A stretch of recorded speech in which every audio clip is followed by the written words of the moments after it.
So you were both here. So did you get the email, like for your 2 years? Yes, the happy anniversary thing. Yeah.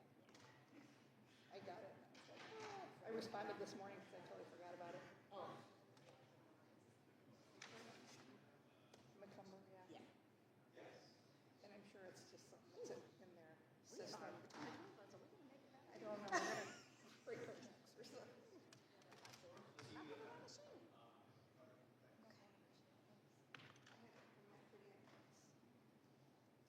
Is this, if I leave this here, it'll be out of your way? It's not in my way. But thank you. Do I still have to pay in here? Yes. My goodness. So I've been dealing with a broken washer at home, right? I have to literally go down and manually spin it and shut the lid. Oh, to Because get it- it, to get rid of. And it's super loud that I will not do laundry after 7 p.m. at night. And so I told 2 weeks about it. I emailed the program. How do you like it? You still like it in your spot? I like where I live. The neighbors are all nice. But the owner, who's in Louisiana, I think, she's even the property manager called me last. She called me 3 times last night. And because the woman was originally just going to do it on her own, she's in a different state. If I had anything, right? So right after Christmas, I bought all these groceries. My son was coming in, and the fridge goes out. Oh. I had to throw away a lot of things, and I didn't complain. I just said, hey, I don't know, the fridge is open, the fridge is not. And I just said I threw out a bunch of groceries. I just bought, I didn't buy any more. So they came in, they're like, they did something. So the property manager is like, the owners don't want to give it. The property manager is like, just like the fridge, that issue happens. Got a new fan, got this. Then the toilet upstairs. I didn't notice because I don't really have anybody in that spare bedroom. And my son was in for 10 days.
land. It would take you a week to do an acre.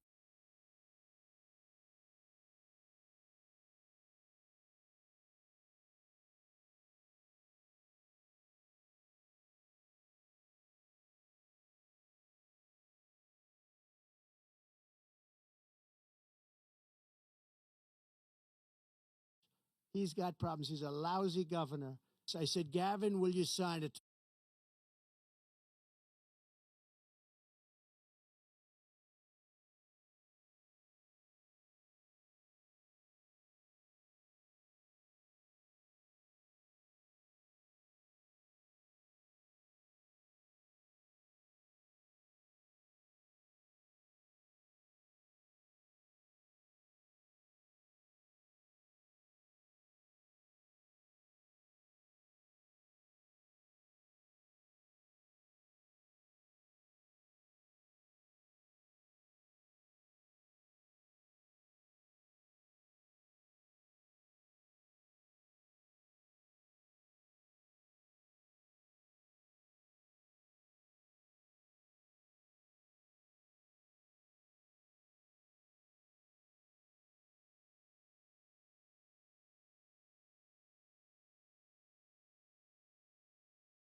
Subcommittee will come to order. Without objection, the chair is authorized to declare a recess at any time.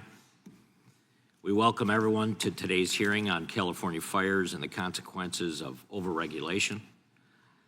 We have a lot of members that will be waving on today. Without objection, Mr. McClintock, Mr. Kiley, Mr. Biggs, Mr. Liu, Mr. Swalwell, Ms. Kamler Dove, and Mr. Moskowitz will be permitted to participate in today's hearing for the purposes of questioning the witnesses. If a member yields them time for that purpose, I will now recognize myself for an opening statement. Earlier this year, Southern California was hit with tragedy as fires, exacerbated by strong Santa Ana winds, engulfed large sections of Los Angeles. California Department of Forestry and Fire Management reports that the ongoing wildfires have burned more than 57,000 acres, destroyed 16,000 structures, and tragically caused the death of 28 individuals. These fires are not a new occurrence. Wildfires have been plaguing Southern California for hundreds of years. An abundant forest and shrubland, coupled with a relatively dry climate and strong coastal winds, increase the risk and prevalence of fires. Given the heightened threat environment, one would think California would prioritize mitigation efforts to reduce the number and the strength of fires. Unfortunately, California leaders have insisted and instead prioritized often counterproductive goals like planting trees, installing electric vehicle charging stations, over-equipping their communities and first responders with the tools they need to protect their citizens and livelihoods. And unfortunately, this thinking has resulted in decades of overregulation that have left Californians more vulnerable to wildfires. For example, the state's increase of lawsuits brought by environmental groups under the California Environmental Quality Act, known as CEQA, has delayed proper forest management projects such as controlled burns, timber harvesting, or brush clearing. It has also given rise to sue and settle litigation where environmental activists sue regulators for the purposes of imposing a friendly settlement agreement. Meanwhile, the California Coastal Commission has near dictatorial powers to approve or deny any project along the 840-mile coastline. This muscle was flexed in 2019 when the LA Department of Water and Power attempted to replace wooden power lines in the Pacific Palisades area with steel. They also tried to widen fire lanes and install fire-resistant power lines. But the Coastal Commission put the project to a halt and ordered Water and Power to pay a nearly $2 million fine due to the discovery of an endangered plant in the vicinity of the project. Governor Newsom rightfully waived the requirements of the CEQA and the Coastal Act to spare fire victims the burdensome permitting and review requirements as they rebuild their homes. But waiving the requirements exposes the very cumbersome nature of these regulations. Contributing to this crisis is the elected California State Insurance Commissioner, who routinely has chosen to put artificial price caps on insurance rates. This has led to decades of stagnant insurance premiums as there an obvious political incentive to oppose rate hikes, and has caused insurers to pause issuing new policies or leave the state entirely. It has also caused more reliance on the state's insurers of last resort, the California Fair Plan. According to the LA Times, and insurance companies that are leaving the state, and the Fair Plan has been seen as a policy that could count and grow for as little as 200,000 in 2020 to more than 450,000 as of September 2024. Taken together, these regulations have fueled the frequency and strength of wildfires in California. State and local leaders have also deprioritized fire prevention in their budgets. LA Mayor Karen Bass, for example, approved a budget for 2024 that cut more than $17 million from the LA Fire Department. Governor Newsom similarly reduced funding for numerous fire safety and prevention programs in the state budget, including $101 million reduction for wildfire and fire resilient programs. I'm sure you can buy a lot of EV charging stations for $100 million. Today, we will hear from a panel of experts who have been preaching for years to stop appeasing the environmental activists and begin implementing adequate water and forest management policies. It's It's my hope that these witnesses will be prepared to offer recommendations that state and federal lawmakers may use to protect California from future fires. Absent real regulatory reform in the state, I fear history is tragically bound to repeat itself.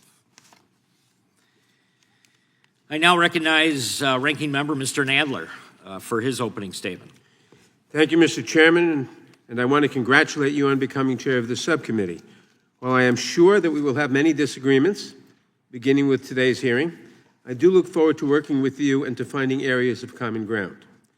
Mr. Chairman, while tens of thousands of Californians are still reeling from the fires that forced them to evacuate and that destroyed their homes and their livelihoods, Republicans are exploiting this crisis with a hearing that does nothing more than provide a sad excuse to further their long-held goal of dismantling the regulations that keep us safe.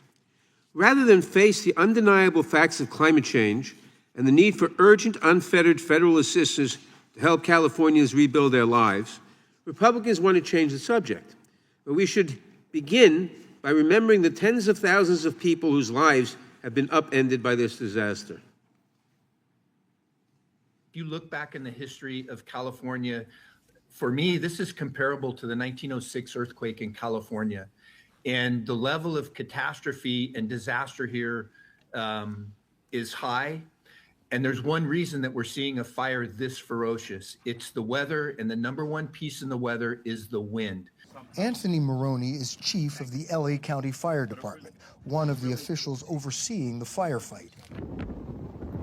He told us the devil winds hurled embers far ahead of the fire, like snowfall from hell. Made louder. The devastation wrought by these fires is unimaginable, and the only question we should be asking now is how we can help the people of California recover. And despite the heroism of first responders and plentiful water access, all but one small reservoir closed for maintenance, the fires tragically destroyed acres upon acres of homes and communities.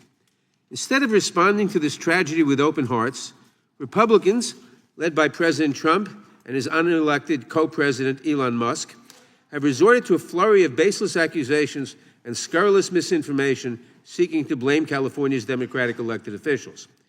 And when they claim to be helping the situation, they've actually done more harm than good. For example, President Trump has falsely argued that environmental protection policies left Southern California without sufficient water to fight the wildfires, despite clear evidence to the contrary. Nevertheless, he ordered the release of over 2 billion gallons of water in the Central Valley, purportedly to support his unsubstantiated claims. The president claimed that the water was, quote, heading to farmers throughout the state and to Los Angeles. This critical agricultural resource, desperately needed by California's farmers for the spring, was instead, due to the president's actions, diverted into the Pacific Ocean, 100 miles away from Los Angeles. California does not need political photo ops that waste desperately needed water. They need real federal assistance. And how does the president respond? By insisting that any federal aid come with strings attached that further his own political agenda, like voter ID laws. Never mind that California already has voter ID laws, but the president wants to play politics rather than help those in need. And Gavin Newsom is going to sign those papers. And if he doesn't sign those papers, we won't give him money to put out all his fires. And if we don't give him the money to put out his fires, he's got problems. He's a lousy governor. So I said, Gavin, will you sign? It took him like a month and a half or 2 months, and then he decided for political reasons. And then we got hit with COVID, and we had to solve another problem. That is outrageous. And it is outrageous that Republicans in Congress, including Speaker Johnson, have indicated that they are open to placing conditions on disaster aid, especially ones that have nothing to do with wildfires.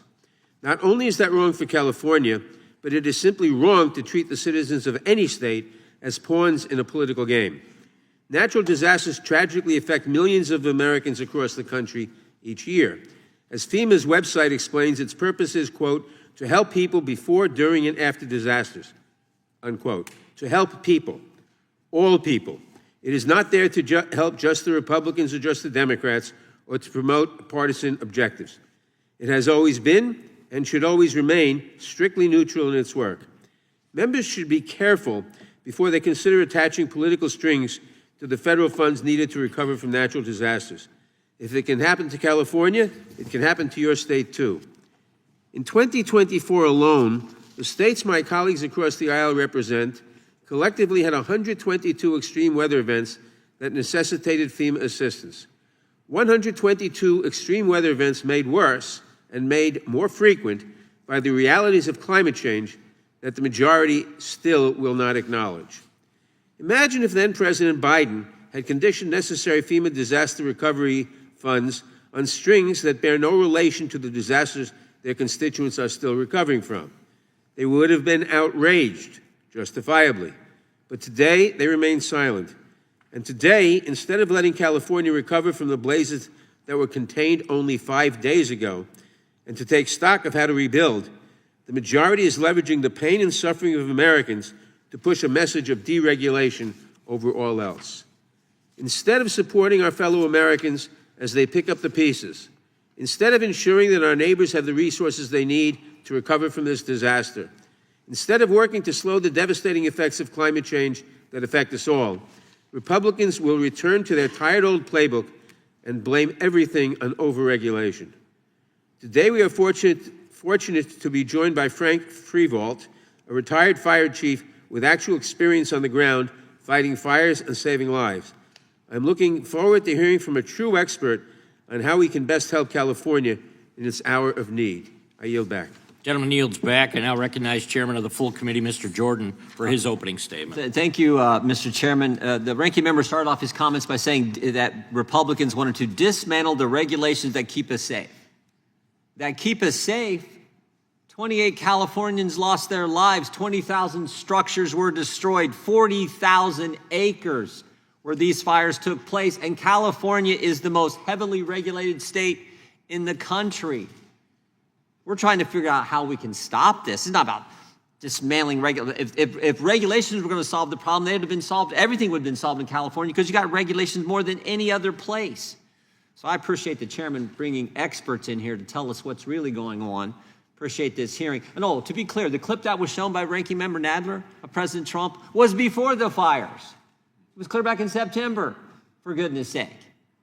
So we're going to get to the truth with our witnesses. I want to thank the chairman for this important hearing about regulatory reform that really needs to happen. And we want to make sure the regulations are in California don't come to the rest of the country, because we don't want this happening all over our great nation. And with that, I yield back.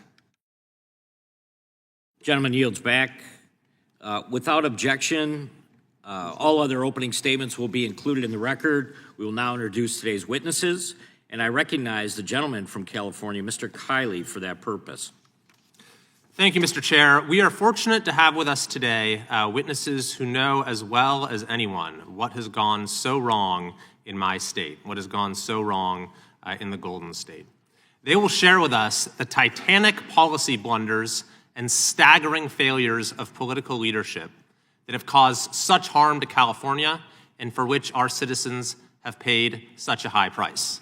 I believe that today's hearing can be a moment where we turn the tide and restore some sanity to California fire and water policy while issuing a warning to the rest of the country about the devastating consequences of these failed policies. As President Trump said, there can be no golden age without the Golden State.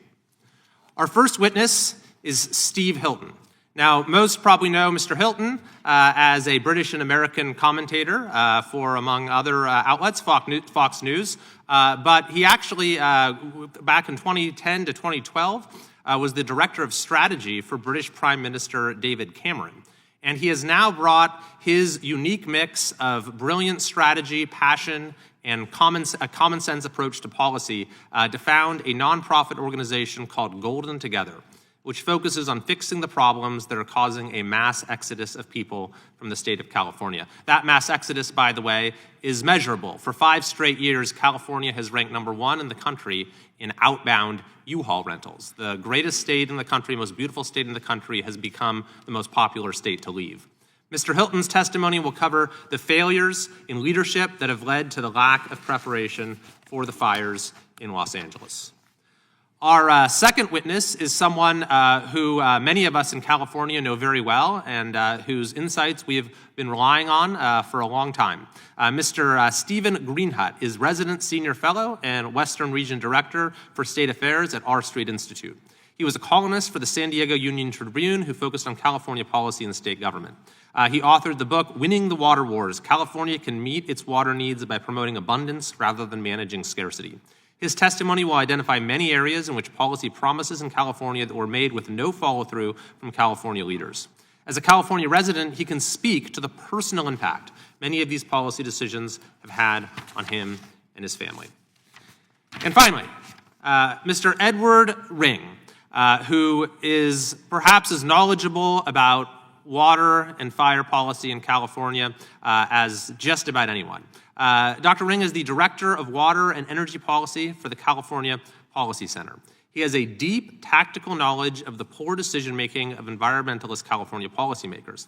He will speak directly to the prolonged environmental review process and the meddling of environmental groups that prevents proper fire mitigation and water management from happening in California.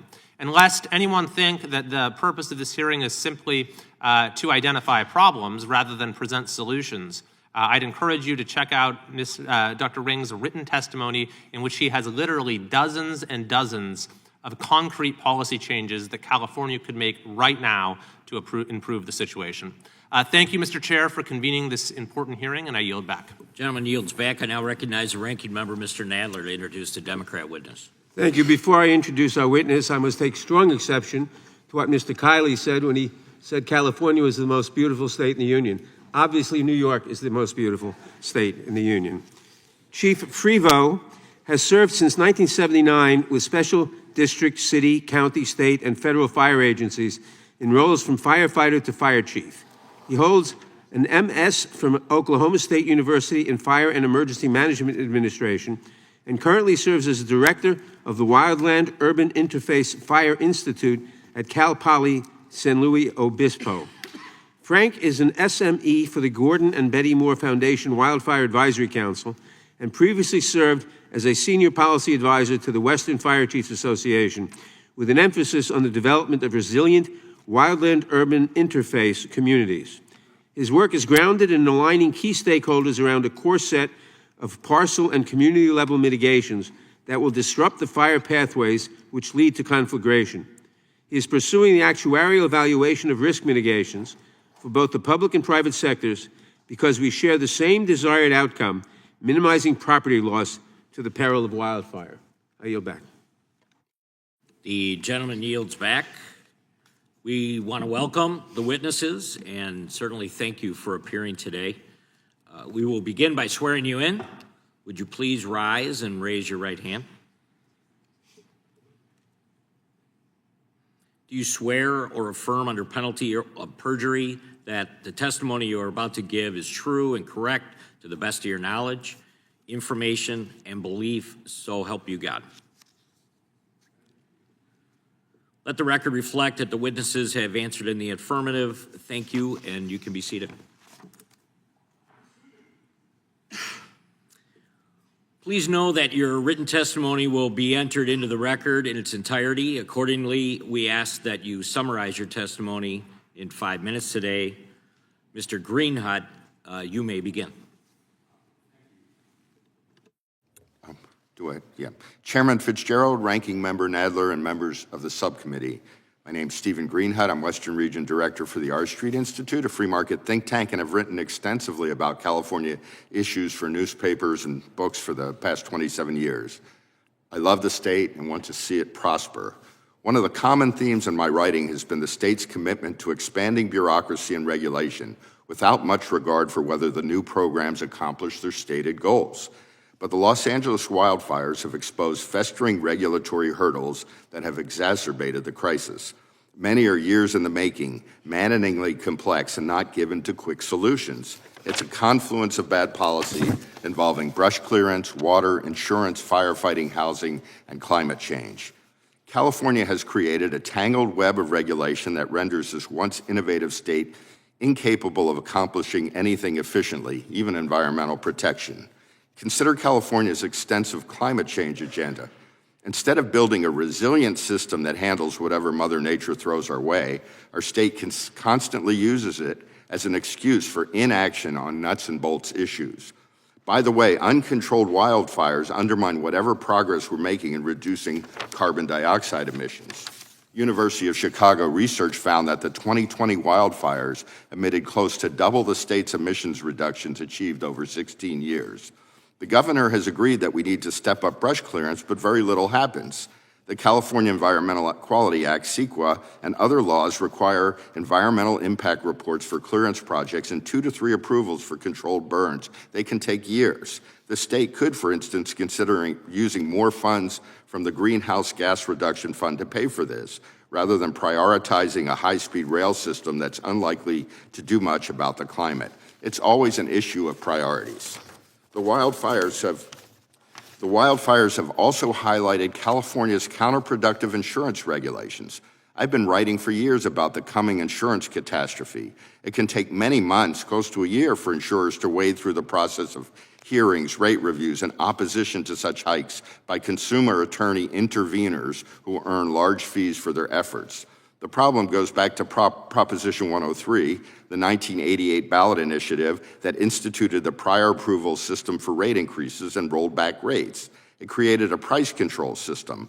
Unable to easily adjust rates to reflect risk, insurers quietly, and then not so quietly, began exiting. The insurance commissioner crafted a suite of useful reforms that were showing some promise, but why did it take so long? With this catastrophic wildfire, it remains to be seen whether these changes will be enough to stop the continued exodus of insurers.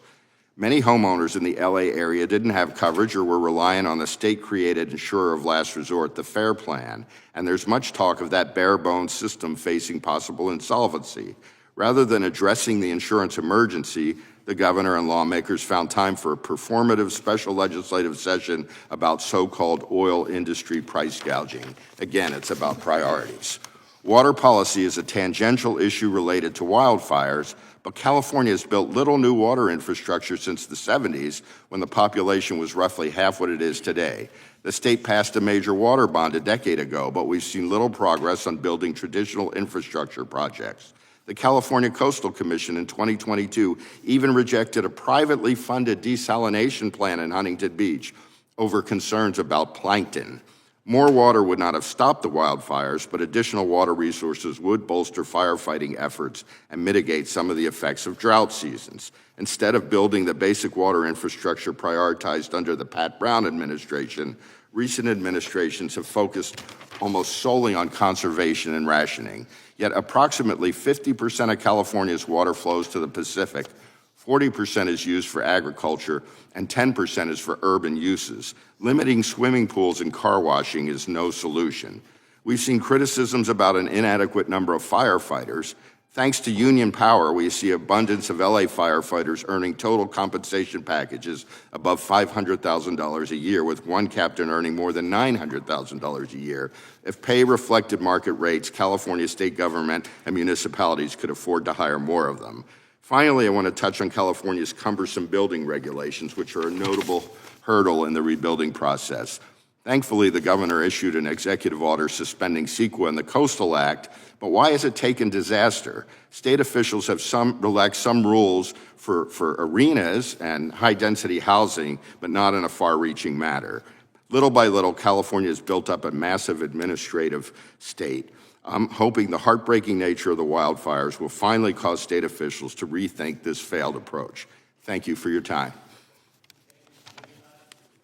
You may begin.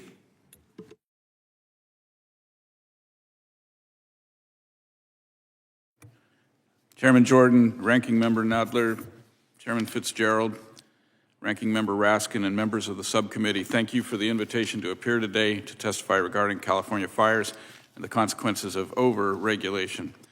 My name is Edward Ring, and I'm the Director of Energy and Water Policy for the California Policy Center, a nonpartisan public policy research institute. My observations over the past decade have led me to the conclusion that many of you may share. Over-regulation over-regulation in California has made the state unaffordable to middle-class and low-income families. It has also endangered our lives, our homes, and our communities, and has harmed the environment at least as much as it has helped. Today's hearing centers on the consequences of overregulation in California with a specific focus on the recent and catastrophic wildfires that consumed thousands of homes in Los Angeles and cost many lives. While no amount of preventive measures or properly applied firefighting resources can stop all of the wildfires in our state, their frequency and their severity is a consequence of overregulation. The regulations most damaging to our forests are, ironically, justified by misguided environmentalist values. Because of environmentalist regulations and litigation pursuant to the California Environmental Quality Act, the California Endangered Species Act, and their federal equivalents, California's annual timber harvest is down to 1.5 billion board feet a year, 25% of what it was as recently as the 1980s. These and other environmental laws have nearly killed our logging industry while also making it much harder to do prescribed burns or graze. These forests are dried out, unhealthy, because there are now at least 3 times as many trees, at least 3 times as many trees per acre than the natural density, competing for limited light, water, and soil nutrients. There is an alternative.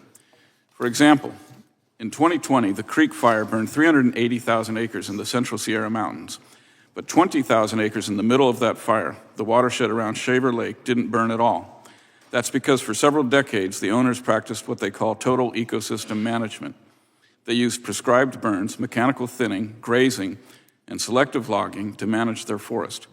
Wildlife biologists who were on site claimed that species counts in the area actually exceed levels found in forests where state regulations have banned logging. These practices need to be extended to all wildland in California, and in the wildland-urban interface, Los Angeles in particular, the Santa Monica Mountains Conservancy ought to completely reprioritize their actions to first ensure reducing fire risk. California is only 5% urbanized, and that is where 94% of our state's population lives. We have the most densely populated urban areas of any state in America.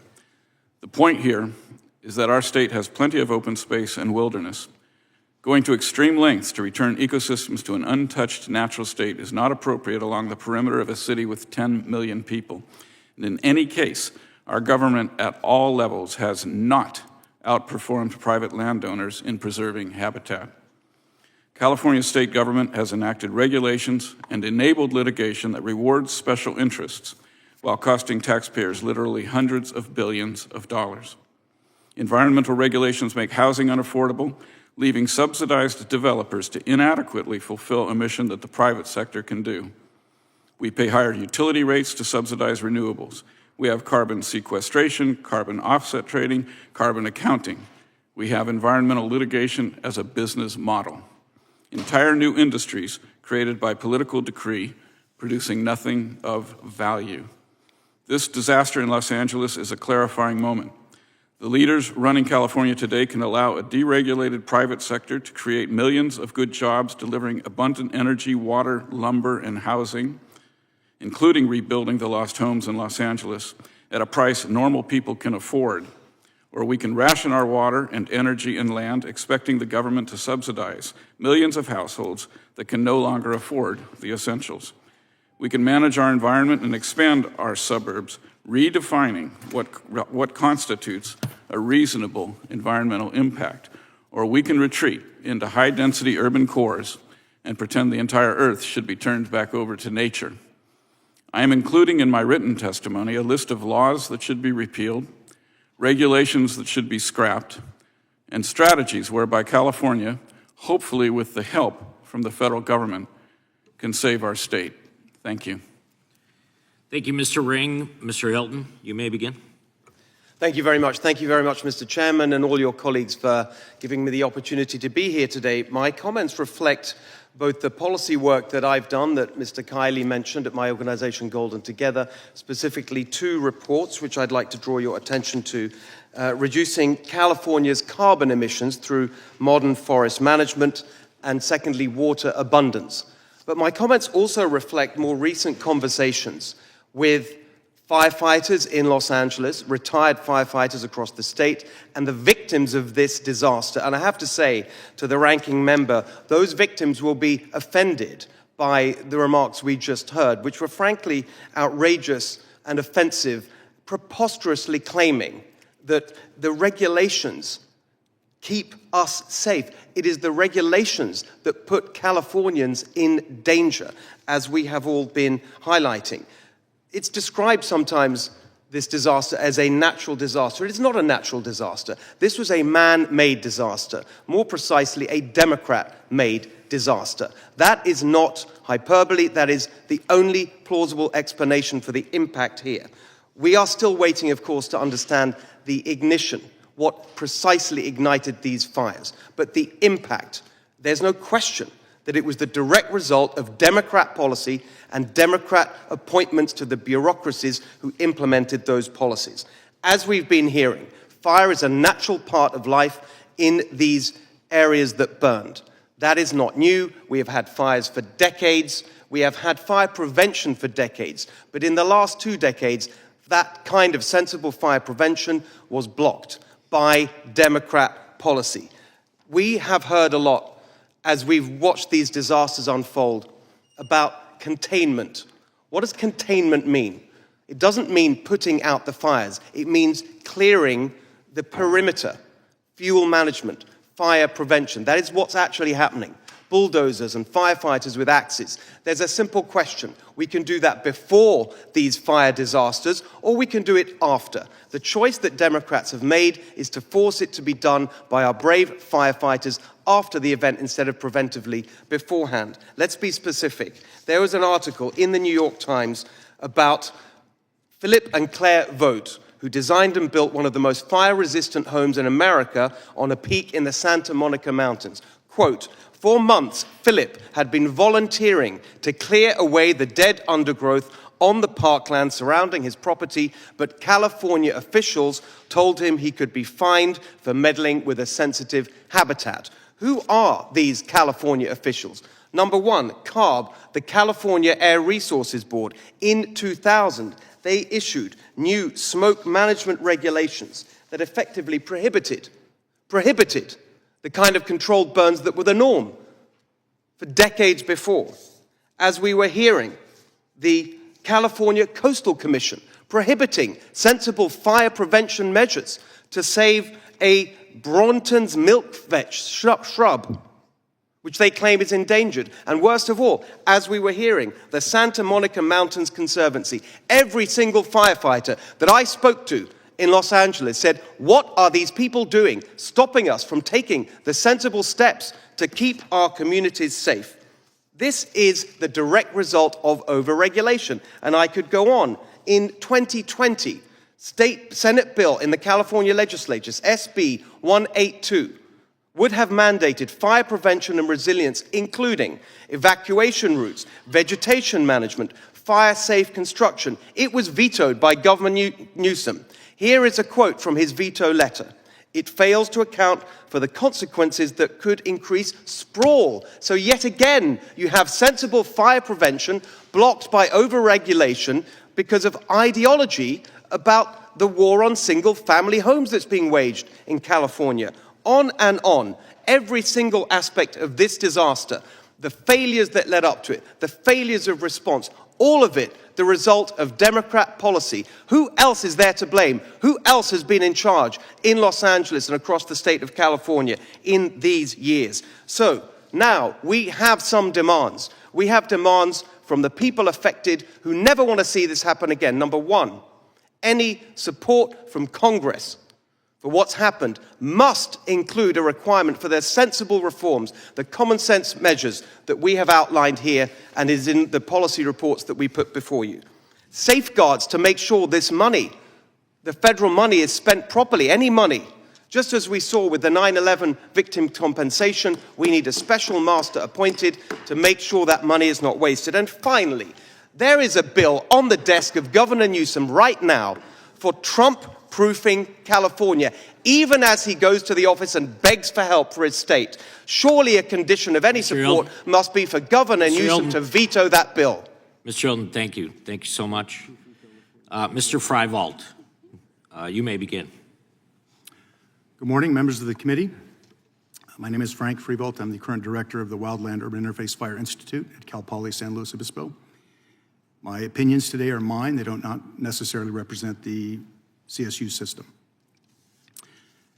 To the experience and education that was covered initially, I'd like to add that of my time serving in the fire service, 19 of those years were in California. 24 of those years were outside of California. I think this will be important as we look at Mr. Freiwald, can you speak up just a little bit, please? Make sure your mic's on. The mic's on. Is that better? Very good. My apologies. I'm a soft talker. As I said, my name is Frank Freebolt. I am the Wildland Urban Interface Fire Institute Director at Cal Poly San Luis Obispo. My comments today are mine. They do not necessarily represent those of the CSU, California State University. My experience that was discussed earlier, I want to make clear that about half of that has been inside of California and about half of it has been outside of California. Additionally, the comments that I'll make are informed by my service on the Western Fire Chiefs Association, which represents the states of Alaska, Arizona, California, Hawaii, Idaho, Montana, Nevada, and Oregon. And I also have a multi-state mitigation alignment project underway that mitigations for wildland urban interface properties that involves California, Oregon, Washington, Nevada, Colorado, Idaho, and Arizona. We are setting out really to solve two problems. The first is unacceptable levels of life and property loss in the wildland urban interface. When we talk about interface, just like we have oceans and land connecting at the coastline, think of the interface as where combustible vegetation meets urban centers. So when we say interface, that's really the intent. The second thing that we are solving for is an impending national financial crisis that will cascade from the insurance market to the realty, mortgage lending, and general obligation municipal bond markets, in my opinion. There is understandably a lot of polarization on this issue. What I can tell you from my time working in the field on these types of disasters is that we need to reframe how we approach this going forward. And I would suggest we do it in the following ways. First, this is an urban conflagration problem. It is not a wildfire problem. It starts as a wildfire problem through embers entering communities and the reception of those communities on buildings. This is well understood through Jack Cohen's work. Second, this is a national problem. It is not just a California problem. Lahaina, Hawaii, the Marshall Fire in Colorado, Calf Canyon Hermit's Peak Fire in New Mexico. This one usually surprises people, unless they lived back there or here. The Gatlinburg fires from 2016. 2,460 structures, 17,000 acres. You don't normally think about that happening there. And it's not just here. Essentially, if you look at the globe, 30 degrees north and south of the equator, Spain, Greece, Chile, Australia, New Zealand, this is not just our issue. Unfortunately, we can learn from those as well. Another reframing is that while climate accelerated this issue, that's really just two of the three primary issues. One is an accumulation of fuel since roughly 1910 due to national policy that made sense at the time, led to unintended consequences. And the second is continued development into fire-dependent landscapes. These landscapes have a return interval that needs to be met. And the third is that while this issue has state and federal consequences, it is always a local government issue. And unless we reframe our approach to the questions and the answers, looking forward into what's coming versus looking backward into what has happened, we're going to continue to pursue things that are not going to be relevant to changing towards the outcomes that we need. I'd give you three things that I think we should commit to. First is we need to prioritize selective management of combustible vegetation within 1/2 mile of wildland urban interface communities above all other vegetation management actions. It's not to their exclusion, but it's that we need to prioritize those spaces. The second is that we need to retroactively harden existing structures in wildland urban interface communities through evidence-based mitigations and create and maintain defensible space around those structures. And to clarify, mitigations mean the various actions that you can take to make these structures less receptive, first and foremost, to embers, and later to structure spread.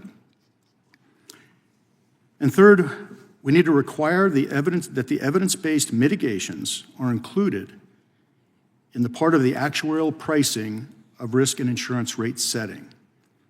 We know enough now about those relative contributions to the disruption of fire pathways to understand their value. And I'll end with the first time I understood we had a serious disconnect is I had some property owners that passed our defensible space inspection brilliantly and had a non-renewal before the week was up. And I realized at that point how the fire service and how the insurance industry were looking at the same place, were not connected. And that's where I think we need to go to. Thank you. Thank you, Mr. Freiwald. We'll now proceed under the 5-minute rule with questions. The chair I recognize myself for a number of questions. Starting out, the tragedy of recent fires in Los Angeles will undoubtedly made worse by some of the policies that make it impossible for California to manage longstanding fire risks inherent to the state. So, Mr. Ring, let me start with you. Why do you think there is such a resistance to these common sense approaches that many have just heard about this morning, and certainly have been hearing about since the fires happened in LA? I can't think of a harder question to answer. I find it inexplicable. I do think that some of the motivation for the litigation, for example, that we see against sensible wildland management comes as an economic motive.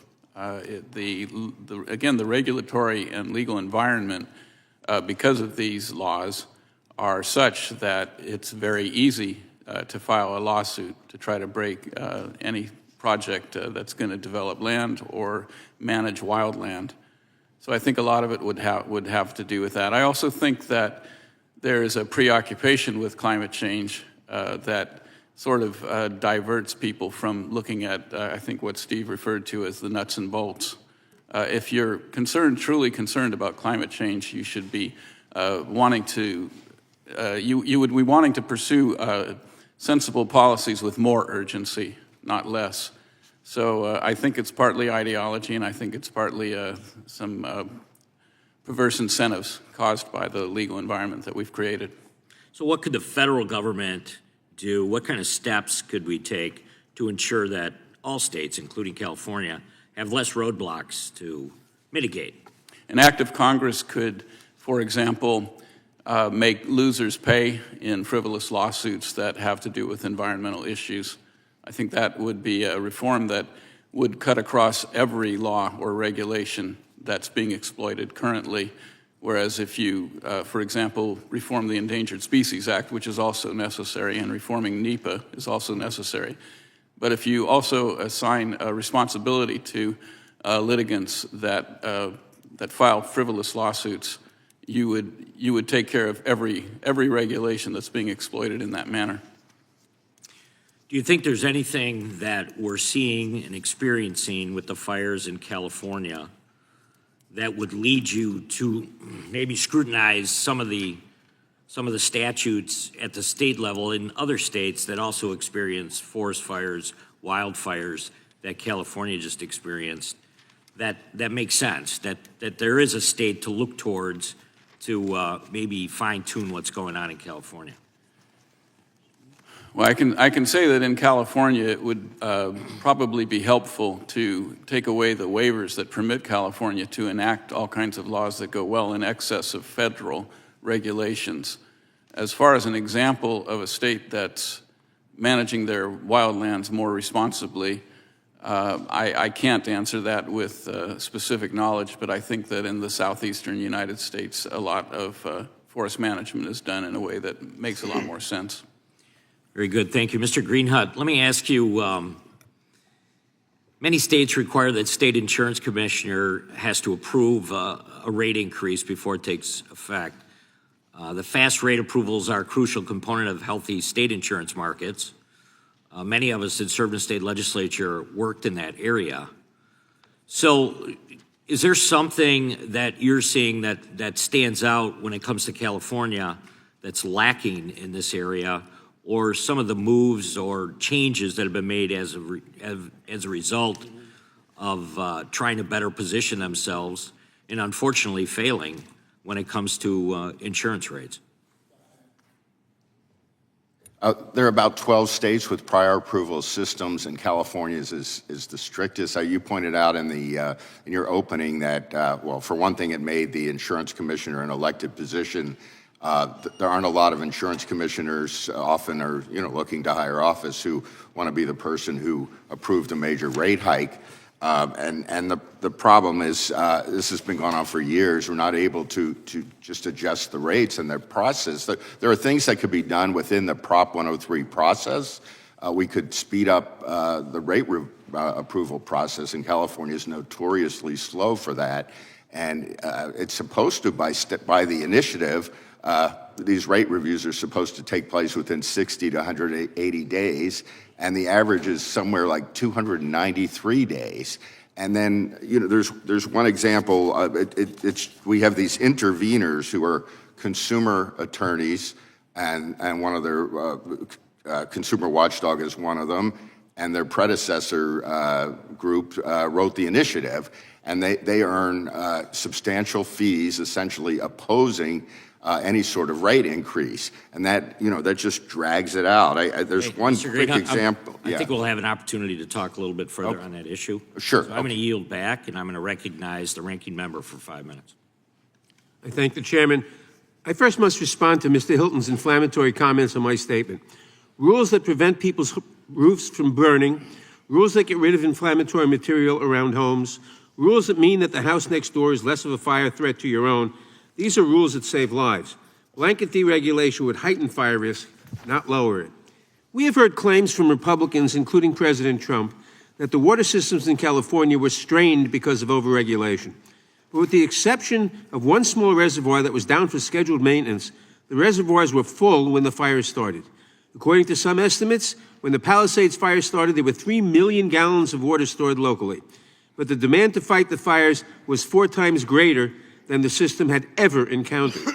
The widespread and simultaneous use of hydrants across the affected area did cause water pressure to drop, but as experts have explained, quote, hydrants are designed for fighting fires at 1 or 2 houses at a time, not hundreds. As one expert in the field observed, quote, we have really no lack of water. What we have is an infrastructure that is not made to fight cataclysmic fires, biblical-sized fires. Director Freefault, for these large-scale urban fires like ones in Eaton and Palisades, would you say that these are once-in-a-career fires? Thank you for the question. Initially, when I started, maybe. But we can look at, you have plenty of access to the history and records and severity of wildland urban interface fire institutes or incidents. They're certainly on a rise. But I would also mention that to date, our largest acreage, life and property losses actually occurred a long time ago. First one was, at least it was recorded in this way, 1871 in Peshtigo, Wisconsin. That was burned somewhere between 1.5 million to 2.4 million acres. Between 1,200 to 2,500 people were killed. It jumped Green Bay. 16 towns were burned in that process. Thank you. I have one other question. After large fires like these, we should be doing everything we can to help people in need, not pointing fingers and trying to blame elected leaders. You made a number of recommendations, but what would be most helpful to the people of California during this difficult time? Well, right now we need to focus on the recovery part, for sure. As we move forward, I'll go back to the 3 concurrent integrated actions that I mentioned in my opening statement. We have to prioritize selective management of fuel treatment immediately around wildland urban interface communities. We need to retroactively harden the existing inventory of structures. And we need to require evidence-based mitigations to be included in the pricing of risk. Thank you. I now yield the balance of my time to the gentleman from California, Mr. Liu, who can speak to the devastation and the need for disaster relief funds. Thank you, Ranking Member Nadler, for using your time. Thank you, Chairman Fitzgerald, for letting me attend. Mr. Hilton, are you a firefighter? I'm not a firefighter. Mr. but Ring, I've are you a spoken to firefighter? many Mr. Ring, firefighters it's about just a this yes issue. or no question. Mr. Ring, are you a firefighter? No. All right, Mr. Greenhut, are you a firefighter? I'm not a firefighter. The Are you a firefighter? The northern part of my district was evacuated. I've talked to numerous firefighters. I've visited the intensive damage. I've had multiple briefings from firefighters, first responders, and fire chiefs. This is what they told me. The reason these fires in Southern California spread so quickly, caused so much damage, was because of Santa Ana winds that reached unprecedented gusts of 100 miles per hour. Gusts so high that helicopters and the airplanes could not fly. Also because of very low relative humidity and the driest conditions in California history. None of the firefighters said it was about overregulation or homeless people or the Delta spelt fish or the timber harvest or voter ID laws. So shame on anyone who is exploiting the pain and suffering of disaster victims to jam through partisan ideological policies. We should get disaster aid to these disaster victims now without conditions, just like we treat every other disaster victim across America. We just gave aid this past December to South Carolina, Florida, Oklahoma. The Democrats say, hey, we want you to do better on climate change policies in your state. No, we just gave that aid because these are Americans who are suffering. So do not exploit them. I yield back. Gentleman yields back. Ranking member has a unanimous consent request. Thank you, Mr. Chairman. Since the majority is having this hearing on California fires without the participation of members who represent the Palisades and Eaton, I seek unanimous consent to enter statements from Representatives Chu and Sherman into the record. Without objection, we now recognize the gentleman from North Carolina, Mr. Harris. Thank you, Mr. Chairman. And I think we're all here trying to learn more about how to prevent these situations from developing in the future. And I want to just, first of all, thank all of you for being on the panel today and sharing. And I want to address a question to Mr. Stephen Greenhut, if I may. Recently, areas of my own home state of North Carolina that were devastated by Hurricane Helene are now dealing with wildfires ourselves. Unfortunately, in the last couple of weeks, the aftermath of the storm's destruction has been providing fuel for these fires. And I want to talk for a moment about the concept of utilizing controlled burns to mitigate wildfires. I know there are prescribed burn projects that happen in my district, and I think it's important that they continue, but it's my understanding that implementing prescribed burns has become more difficult due to the regulations in California. And Mr. Greenhut, are there significant barriers that exist in California to exercising these prescribed burns? And if so, what are they? Yeah, the California Environmental Quality Act, which continues to come up, CEQA, it just imposes enormous hurdles and delays to doing any sort of project. So when we had these horrific wildfires up in Paradise in Butte County, after the fires, it took 2 years before the county was even able to let out contracts for brush clearance. There was a previous fire where it took 18 months, I believe, to get a CEQA approval to do some brush clearance, and the community was destroyed shortly thereafter. So CEQA is a huge hurdle for everything. And one of the points about CEQA, we hear a lot that, we need these regulations to protect the environment.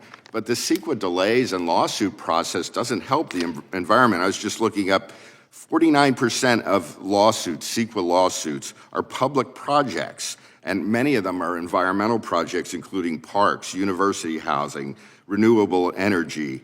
80% of them are infill projects, which are, a lot of people in California say we need more of those to deal with climate change, and yet the lawsuits target those projects. And 64% of the lawsuits are from associations such as unions which don't have a history of environmental activism. So in other words, they use them to secure wage concessions. So is this helping the environment? And if we're slowing prescribed burns and brush clearance, and we've done very little, we're supposed to do about, according to CAL FIRE, about 1 million acres of clearance a year. on federal and state land, and have been doing around 125,000 acres a year. And the governor said we need to do more of it. It's just we haven't seen more of it. And so yes. Well, and that was going to be a follow-up question. I understand that Governor Newsom publicly committed to step up the rate of mechanical thinning and prescribed burns in order to clean up the excessive fuel in the forest. And again, I'll just ask you, has Governor Newsom followed through on that commitment at this point?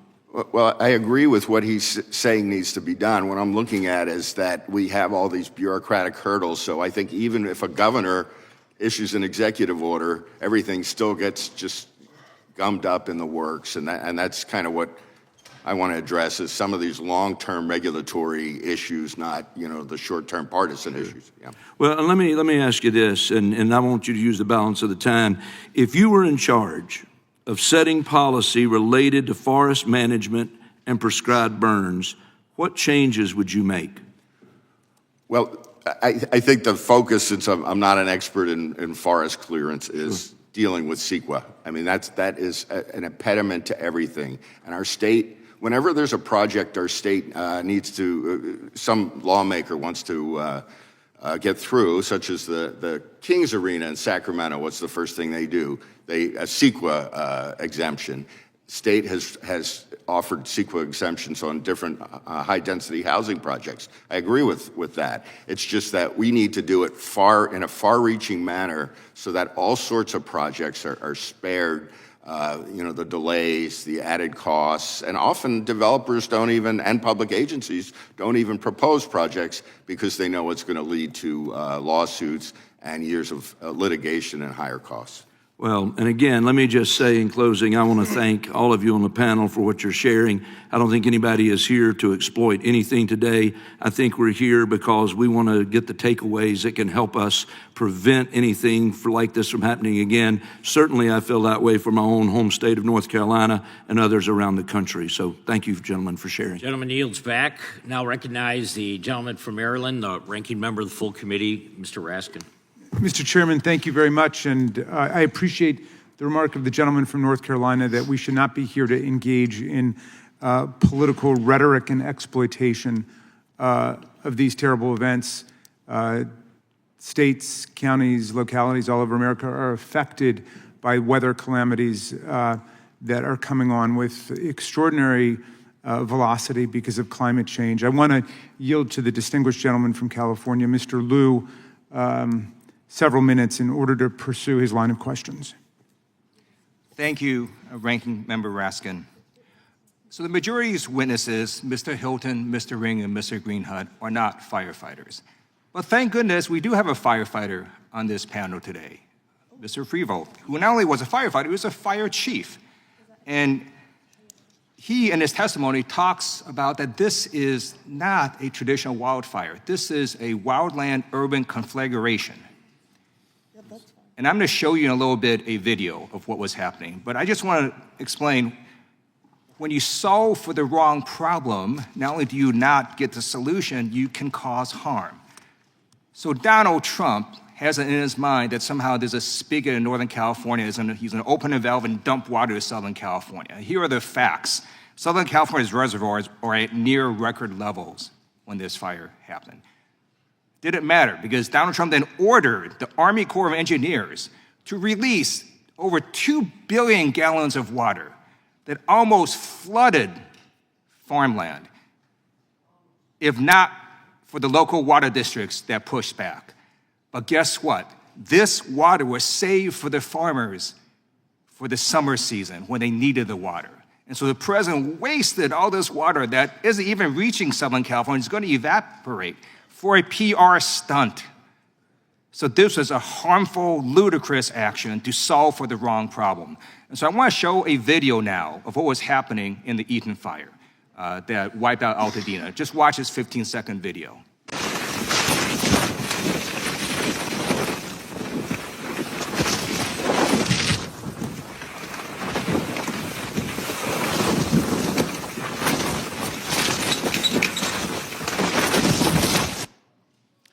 That is not a timber harvest problem, not a desalinization problem, not a homeless person problem, not a voter ID problem. That is burning embers being blown by unprecedented Santa Ana winds that reach up to 100 miles per hour. And these burning embers that could be softball size would fly for miles and miles and miles and hit a structure and set that structure on fire. And then that structure became the fuel for the fire. That's what was happening. The structures became the fuel for the fire. And so, Mr. Freeball, can you talk about, first of all, confirm that that is true, and then explain in your testimony about strengthening sort of these structures with fire-resistant materials? Concur with what you said initially. Repeat the last part of your question, please. In your testimony, you talk about how to harden some of Yes. these structures with fire-resistant materials, which actually is something that might make sense, not for the other random policies that the majority of witnesses are trying to jam through on ideological reasons. I would point to two standing sets of work that we could start on yesterday. The first is the Wildfire Prepared Home designation from the Insurance Institute for Business and Home Safety. That's a package of mitigations that has been proven to be effective on really two things. It is preventative embers getting into structures and then starting the structure itself on fire. And it also helps with low duration, low intensity fire in and around the structure. While those are necessary, they're insufficient when we get high concentrations of structure. We need to get enough of those parcel level mitigations done to protect structure to structure spread. If you just do one here, one there, you'll still lose that piece. The second one comes out of the National Institute for Standards Technology, Technical Note 2205, Hazard Mitigation Methodology. Excellent set of recommendations. Thank you. And let me just say this. It is particularly outrageous for witnesses to somehow blame Democrats. You know who signed CEQA? Ronald Reagan. That's who signed CEQA. And Governor Newsom pre-positioned assets before this fire. But those helicopters and airplanes could not fly over the Eden fire because of the 100-mile-per-hour winds. That was the truth. That is what happened. Go do your own research. I yield back. And I'll yield back to the chairman. Gentleman from Maryland yields back. We now recognize gentleman from Texas, Mr. Good. I yield my time to Mr. McClintock. Gentleman yields his time. I thank the gentleman for yielding. First, I want to assure Mr. Liu that Messrs. Hilton and Ring and Greenhunt are three of the most insightful experts on California public policy that I've had the honor to work with during my 45 years of public service, and I can't imagine a more distinguished panel than we have before us right now. Mr. Liu might also be surprised to learn that before the modern era, California lost 4.5 million acres a year on average to catastrophic fire. Then in the 20th century, we established land management agencies to do a little of the gardening ourselves instead of leaving it to nature. We auctioned off excess timber to logging companies that paid us to remove the excess. We leased public lands to cattle and sheep ranchers to suppress brush growth through grazing. We did controlled burns to remove undergrowth. We cut fire breaks to contain fires. We used herbicides to keep brush from residential areas. We put out fires before they could explode out of control. And our fire losses declined from 4.5 million acres a year on average to just 250,000 acres a year throughout the 20th century. But we don't do those practices anymore. Our fire losses are now back up to an average of 1.5 million acres in 2020, 4.5 million acres. Mr. Greenhunt, what happened? Thanks, Congressman. It just seems like an ideological shift. We've moved towards land preservation at all costs. And I was just looking through, thinking of But it doesn't preserve the land, does it? It's caused the incineration of the land. Exactly. I mean, the idea was to preserve species. I mean, we pointed out before that we. And some of it's growth control, too. Pointed out that a project was stopped for hardening the telephone poles over concerns about an endangered weed. It's this, yeah. Mr. Ring, is this a policy issue or is this an act of God? Everything's an act of God, but policy has a lot to do with what actually happens. California's forests, since the enforcement of environmental regulations became more aggressive, are now overgrown. I know you're very familiar with this. The average tree density, and this is verified by several studies from universities in California, Merced, Berkeley, Davis, elsewhere. The tree density in the Central Sierra is now about 5 times what's historically normal. The ladder fuels, which would ordinarily, that's the scrub and underbrush and young trees, which would normally burn in controlled burns or fires started by lightning strikes. When that doesn't happen anymore, you have trees that are allegedly dying because of climate change, but they're actually dying because you've got so many more trees competing with the same amount of light you can and nutrients. You can actually tell the boundary between the private lands that are not subject to these laws and the public lands just by the condition of the forests on each side of that boundary line. How clever of the climate to know exactly where the boundary lines are and only decimate the federal lands. I can offer some good news, and that is in 2016, we got a categorical exclusion from NEPA for forest thinning projects in the Tahoe Basin Management Unit. That simple change has taken the environmental studies from 4.5 years down to just a few months. It's taken the environmental reports from 800 pages down to a few dozen. It's increased the timber yield on the Tahoe Basin from 1 million board feet a year to 9 million board feet a year. It's tripled the amount of treated acreage. That's what saved the town of South Lake Tahoe from the Caldor fire. Unfortunately, right across the boundary line was the town of Grizzly Flats that was not protected by this law. It was completely incinerated by the same fire. Now, we got those provisions finally this year, just a few weeks ago, into the Fix Our Forests Act. It passed the House with 141 Democrats opposing it. Mr. Hilton, I'll give you the final word. What would you say to those Democrats?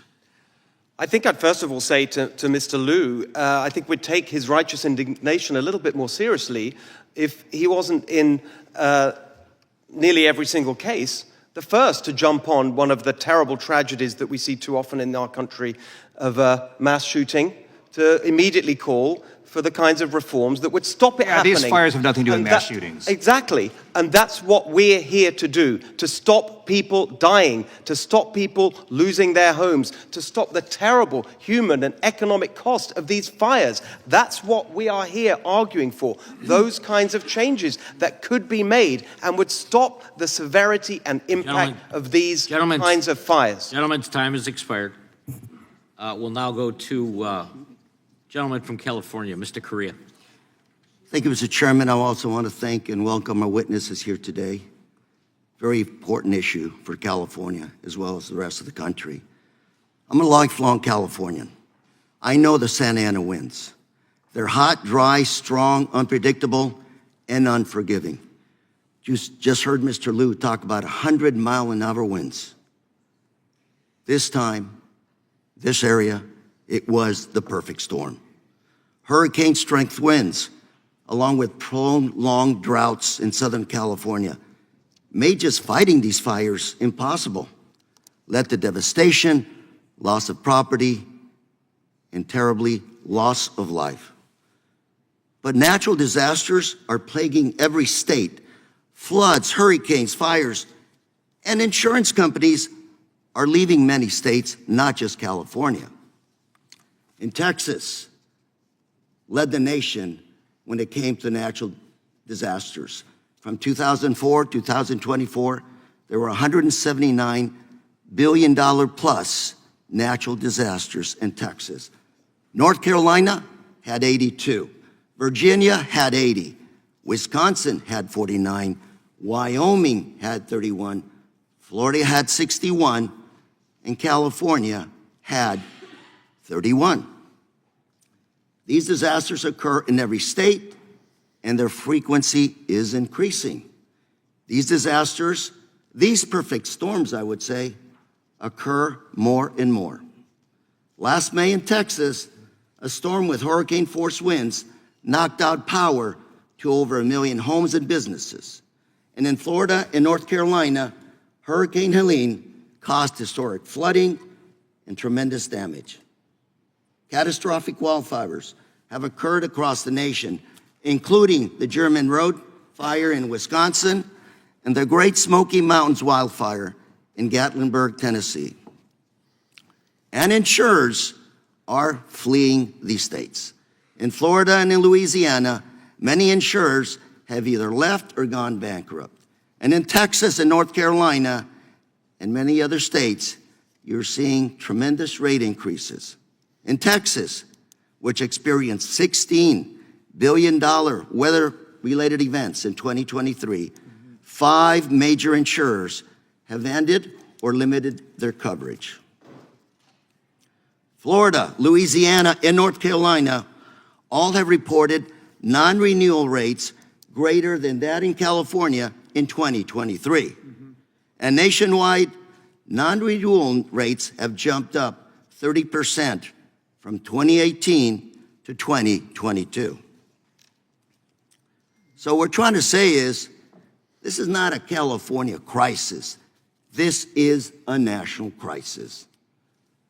We're California. Everybody likes to bash us. We are the center of the universe, that I'd say. We're the center of high tech, biotech, and we are the center of the entertainment industry. And by the way, we're the number 5 economy in the world. I hope that doesn't bring us any tariffs. We're also home to 70% of the venture capital in the US. And of course, home to 40 million people. Let's be clear, disaster aid should never be preconditioned on political agendas. All of us here have voted for aid for other states when they needed it. And we do learn from every disaster in California. Right now, California has dedicated billions of dollars, nearly doubling the amount we spent in 2019 to address the causes of forest fires. And CAL FIRE and others have worked on over 1 million acres to reduce these activities that would lead to fires. California, we're doing our job. It's just the situations have been impossible. We're all Americans, and I hope all of us remember that when it comes to disaster relief. When one American suffers, the rest of us need to show up and help. That's what we do best. Mr. Chair, I'm out of time. I yield. Gentleman yields back. Now recognize the gentlewoman from Wyoming, Hageman. Ms. Hageman. Thank you, Mr. Chairman. Climate change and global warming are the scapegoats for the Democrats and radical environmentalists to deflect attention from their failed policies and the destruction caused by their own actions. In 2001, under Bill Clinton, the Forest Service adopted the roadless rule, which was designed to deny access, management, and use to 58.5 million acres of National Forest Service lands. We warned at the time that this rule would cause catastrophic forest fires, reduce the amount of water available for communities for farming and other uses, and also result in catastrophic pine beetle outbreaks, which is in fact exactly what has occurred. Every single one of the things that we described would happen has in fact happened, and California has suffered maybe more than many of the states. Recently, the gentleman who ran the Forest Service under Joe Biden actually admitted in a hearing that the roadless rule was one of the primary roadblocks to proper and effective forest range management. So to say that the government is always trying to fix its last solution, I don't think you need to look any further than the roadless rule.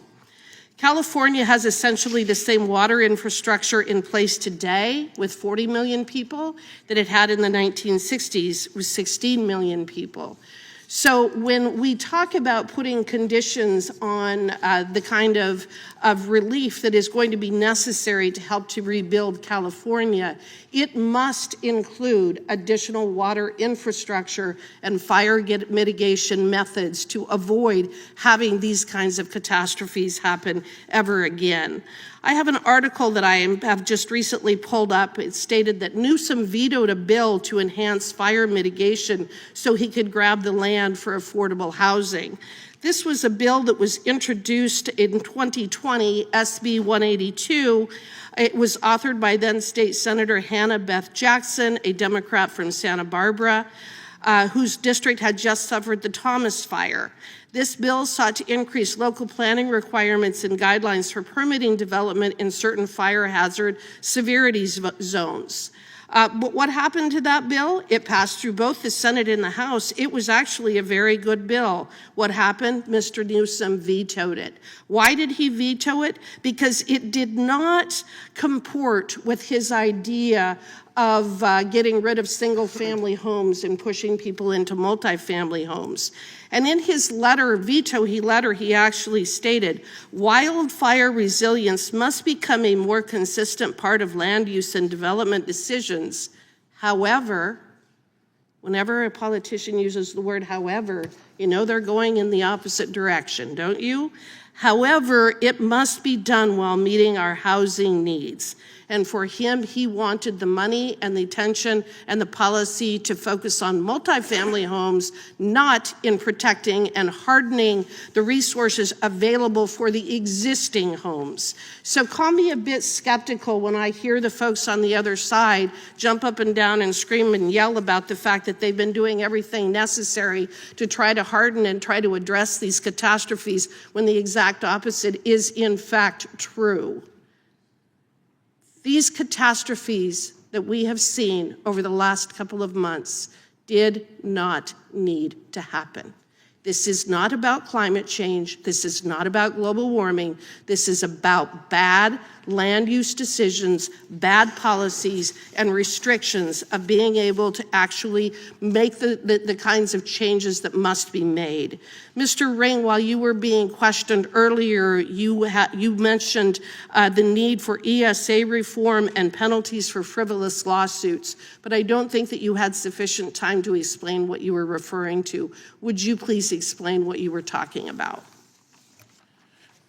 Well, Steve has talked about this as well, and it applies to almost any kind of development or land use decision in California. There are laws, and it's not just CEQA, it's the California Air Quality Management, the CARB is a agency, and the Coastal Commission, which came up. But there's countless laws and regulations that provide grounds for lawsuits. One of the things that might be a very meaningful reform to CEQA would be to take away standing to third-party attorneys that truly have used CEQA as a business model and restrict CEQA lawsuits to district attorneys and the state attorney general. And by the way, when CEQA was signed by Governor Reagan in 1970, it was a two-page document that could be filed within weeks. And now it's an 800-page document that Mr. Ring, takes the gentleman's years. time has expired. Thank you. Thank you for your testimony. We're not going to go to Mr. Correa for a UC. Mr. Chairman, I'd like to submit some documents for the record. Yeah, without objection. First one, Progressive Insurance becomes the latest insurer to flee Texas, October 19, 2024.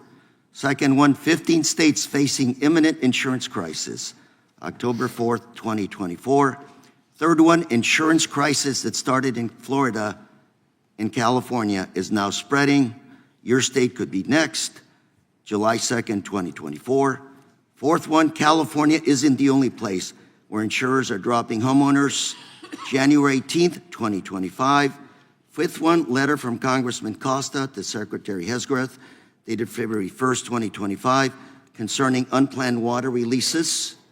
And the sixth one, a letter from members of the California delegation to the Chairman Fitzgerald and Ranking Member Nadler, dated February 5th, 2025, supporting California's insurance regulation. Thank you. Without objection, the chair now recognizes the gentlewoman from Vermont, Ms. Ballant.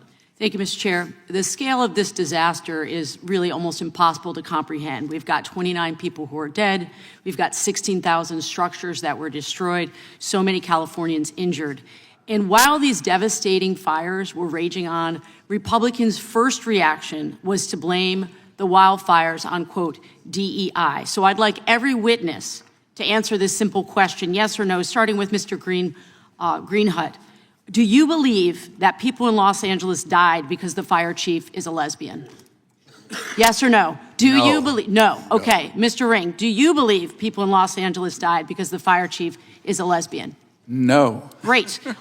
Mr.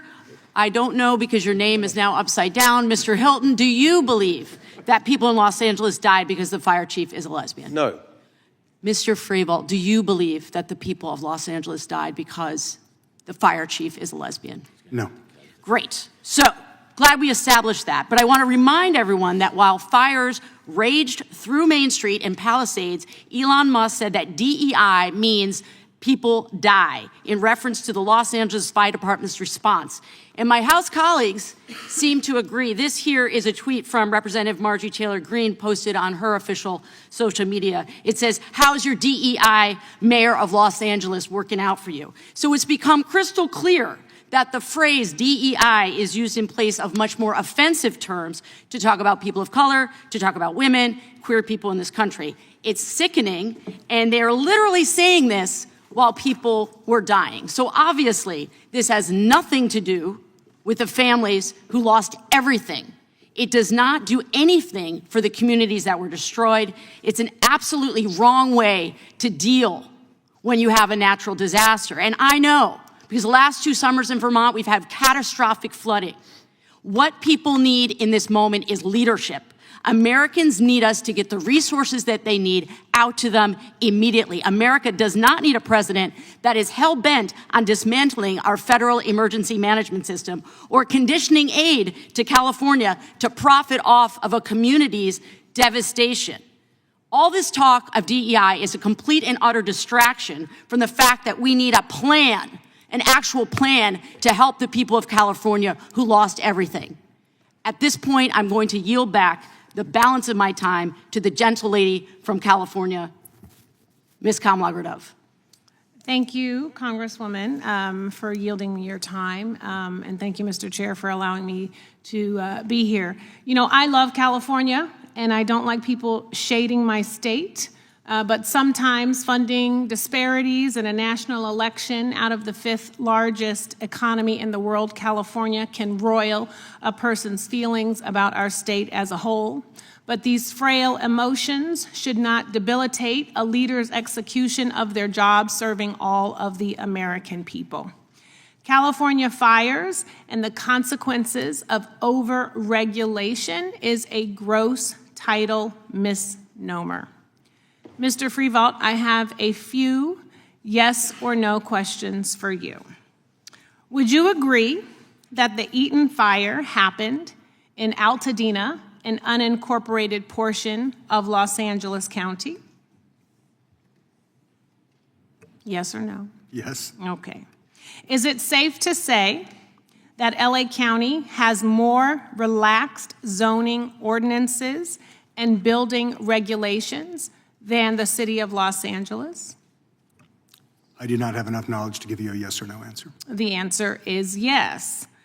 Would you agree that permissive building codes, the notion of permissive building codes, are antithetical to over-regulation? The details in that question are It's a very too far simple for me question. to answer yes or no. Permissive building codes does not equal over-regulation. I can't answer the question. All right, I'm going to answer that for you, yes. Because at the end of the day, I would say, and I don't know if you would agree, that the entire framing of this hearing is actually based on a false premise. Yes or no? I believe we're approaching the discussion from a legacy standpoint. We're looking in backwards in the discussions and the questions. We need to be looking forwards. We do, and instead of blaming California for overregulation, we should be talking about ways to help the thousands of people who lost their lives in these fires, including some of my own family members. Concur. With that, I yield back. Gentlelady's time has expired. Yield back. Now recognize the chairman of the committee, Mr. Jordan. Thank you, Mr. Chairman. Mr. Hilton, you said in your testimony the speed, scale, and destructiveness of the fires was the direct result of Democrat policies. I want to know why. mean, I assume those policies are like why they stopped logging in California, why they stopped clearing controlled burns and other things that's been mentioned by all the experts and some of our colleagues. Why would they stop those things if they were working? The answer is that, as we were discussing earlier, there's an ideology in play which is extreme, and it avoids the kind of common sense action that had been taken for years. And that's what is at the heart of the fuel load. That is the key concept here. Of course, it's true that there are winds, but it's not true to say that these Santa Ana winds were unprecedented. They were the highest in 14 years, but not unprecedented. When we hear about Los Angeles, of course I agree about the points that were made in relation to the fire chief. But there is an important, if we could use take one letter from the acronym DEI and just take the I and start a different word with it, incompetence, because you did see a total lack of coordination between the city firefighting force and the county and other leadership. You saw a massive delay in getting equipment to that first fire, which could have made a big difference in containing it. 44 minutes before anyone was there. You had the warnings of this disaster on January the 2nd of severe winds, on January the 3rd, life-threatening winds. On January the 4th, the mayor leaves the country. You saw a total unprecedented set of incompetent responses in preparation. The policy failures, we've outlined them. The brush clearance was stopped, and so the fuel load was higher, and that meant that this conflagration spread so much quicker than it need have been. A point that Mr. Nadler made about the reservoir, we need to address this. He talked about a small reservoir. No, it was 117 million gallons. It was built in the 1960s precisely for the purposes of dealing with wildfires. That's why it was built. It was offline for 1 year. Why was it offline for a year? Because it was in action to comply with federal regulation about the covers, a small tear in the cover, and they empty the reservoir for a year. These are serious points. I hear all the time, we mustn't politicize, mustn't make it political. I agree with that, but it is about policy. It is about policy choices that were made that led up to the scale and severity and impact of that. On insurance as well, I hear this talk about Florida. No, it's a different reason we had a crisis in Florida with insurance. It's about scam, frivolous lawsuits, which has been addressed by the governor. In California, one of the reasons that insurance costs are so high is because it costs 4 or 5 times as much to build the exact same floor plan for a building in California as it does in neighboring states. Why? Because of the building codes, because of the CEQA legislation, exactly as my colleague was saying, we need to end the private right of action under CEQA. That would make a huge difference. You can help with that. We are all here to stop this kind of thing happening again. And there are practical, common sense things we can do, which all of us have laid out. I'm going to yield my time to the gentleman from California, the remainder of my time. Thank you very much. And in response to the gentlewoman from Vermont, I think the issue here is that, for example, there was one firefighter turned whistleblower who said that LA will only purchase from vendors that support DEI, resulting in the fire department having to go with a vendor that will have to pay twice as much, or the shipment may take twice as long because of that requirement. And so I think the point is that a public safety organization should be singularly focused on public safety, and this is not the place for ideology or social engineering. But Mr. Hilton, one of the things that was appalling to many of us in the middle of the fires was that our governor, Gavin Newsom, set up a political website that was devoted to promoting himself and defending his record and trying to deflect blame, and a rapid response organization designed to attack people and call any criticism of his record misinformation. So I do think it's important to set the record straight. This is a story from Capital Public Radio from a few years ago. Now, is Cap Radio, is that the local Fox News affiliate or something, Mr. I don't think it is. Yeah, it's the NPR affiliate. It's NPR. Right? Not known to be a right-leaning conservative outlet. Here's the headline. Newsom misled the public about wildfire prevention efforts ahead of the worst fire season on record. An investigation from Cap Radio and NPR's California newsroom found the governor has misrepresented his accomplishments and even disinvested in wildfire prevention. The investigation found Newsom overstated by an astounding 690% the number of acres treated with fuel breaks and prescribed burns in the very forestry projects he said needed to be prioritized to protect the state's most vulnerable communities. So if it's true that fuel management and fuel reduction projects are so unimportant, as we're hearing from the other side today, then why did the governor feel the need to lie about it? I yield back. Gentleman yields back. Now recognize the gentleman from Illinois, Mr. Garcia. Thank you, Mr. Chair, and to all the witnesses here today. Now, in my opinion, the topic of this hearing is missing the point. What we should be focusing on is, one, how to help now, and two, how to address the root causes of drought and intensifying fires to prevent this from happening again. But instead, we've seen officials in the Trump administration are talking about DEI instead of how we're going to help people. My colleague, Representative Blint, has already made that point. They're talking about how to cut disaster aid instead of letting FEMA do its job, which is literally to help people after disasters. I'd like to hear from Mr. Freevold, our witness, who's a retired fire chief. And please, a yes or no answer. The question won't be that difficult. Yes or no, is DEI making firefighters less effective? No. Thank you. And that's so right. So contrary to Elon Musk's claims that the LA firefighters did not prioritize DEI over saving lives. That is a lie, and it is a slap in the face to dedicated professionals and volunteers across the country who undergo rigorous training and risk their lives to save others. It was offensive when President Trump used DEI to blame air traffic controllers, and it's offensive here too. And despite Trump's lies about FEMA, the agency continues to help disaster-impacted communities during times of great need.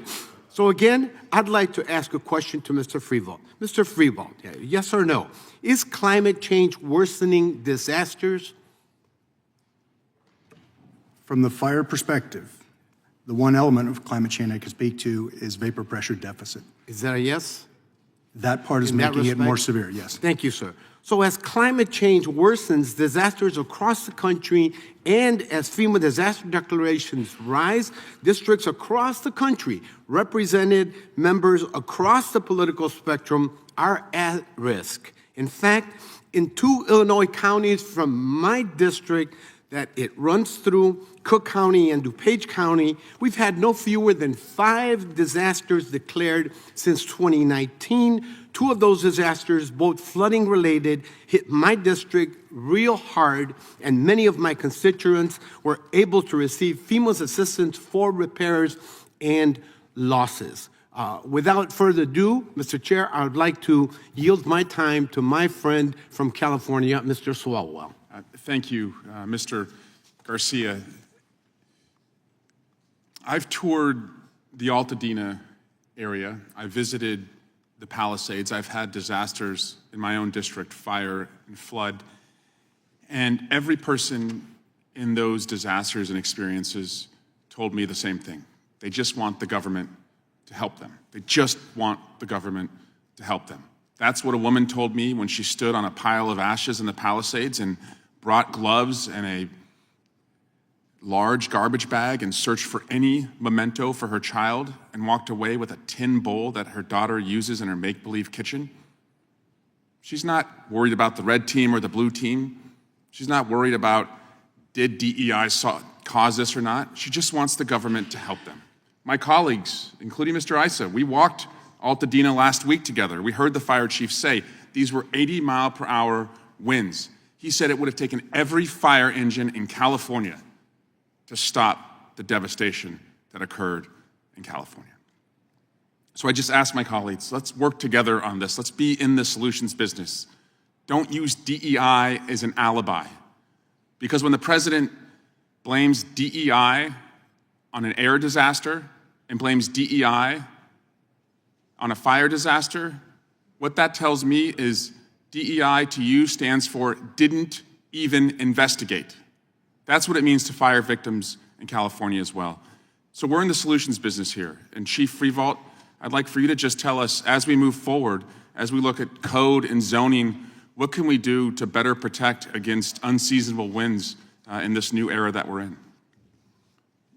I'd return back to my opening statements on the 3 concurrent integrated actions. I don't believe you're here for there, but essentially prioritize selective management of combustible fuels immediately adjacent to wildland-urban interface communities, retroactively harden existing structures in WUI communities through evidence-based mitigations with defensible space, and require evidence-based mitigations to be included in part of the actuarial pricing of insurance rate setting. Thank you. And thank you, Mr. Garcia. I yield back. Gentleman yields back. I'll go to Congressman from California, Mr. Issa. Thank you, Mr. Chairman. And hello, Mr. Hilton. I'm going to direct my questions toward you, but I'm going to first thank my friend and colleague, Mr. Swalwell, because we were there together. We did stand together. We heard the same chiefs say the same thing. Problem is, he mentioned something that absolutely is true.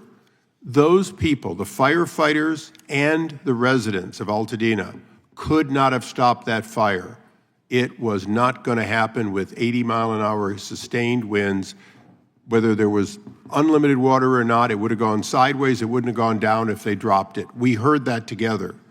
We also heard a question from one of our mayors who asked, looking up at the hill where we were told the fire began, and they actually had camera footage of it beginning, could you have stopped it? No, exactly as Mr. Swalwell said. Then he asked, well, but if it had been cleared, would this have happened? And he said, absolutely not.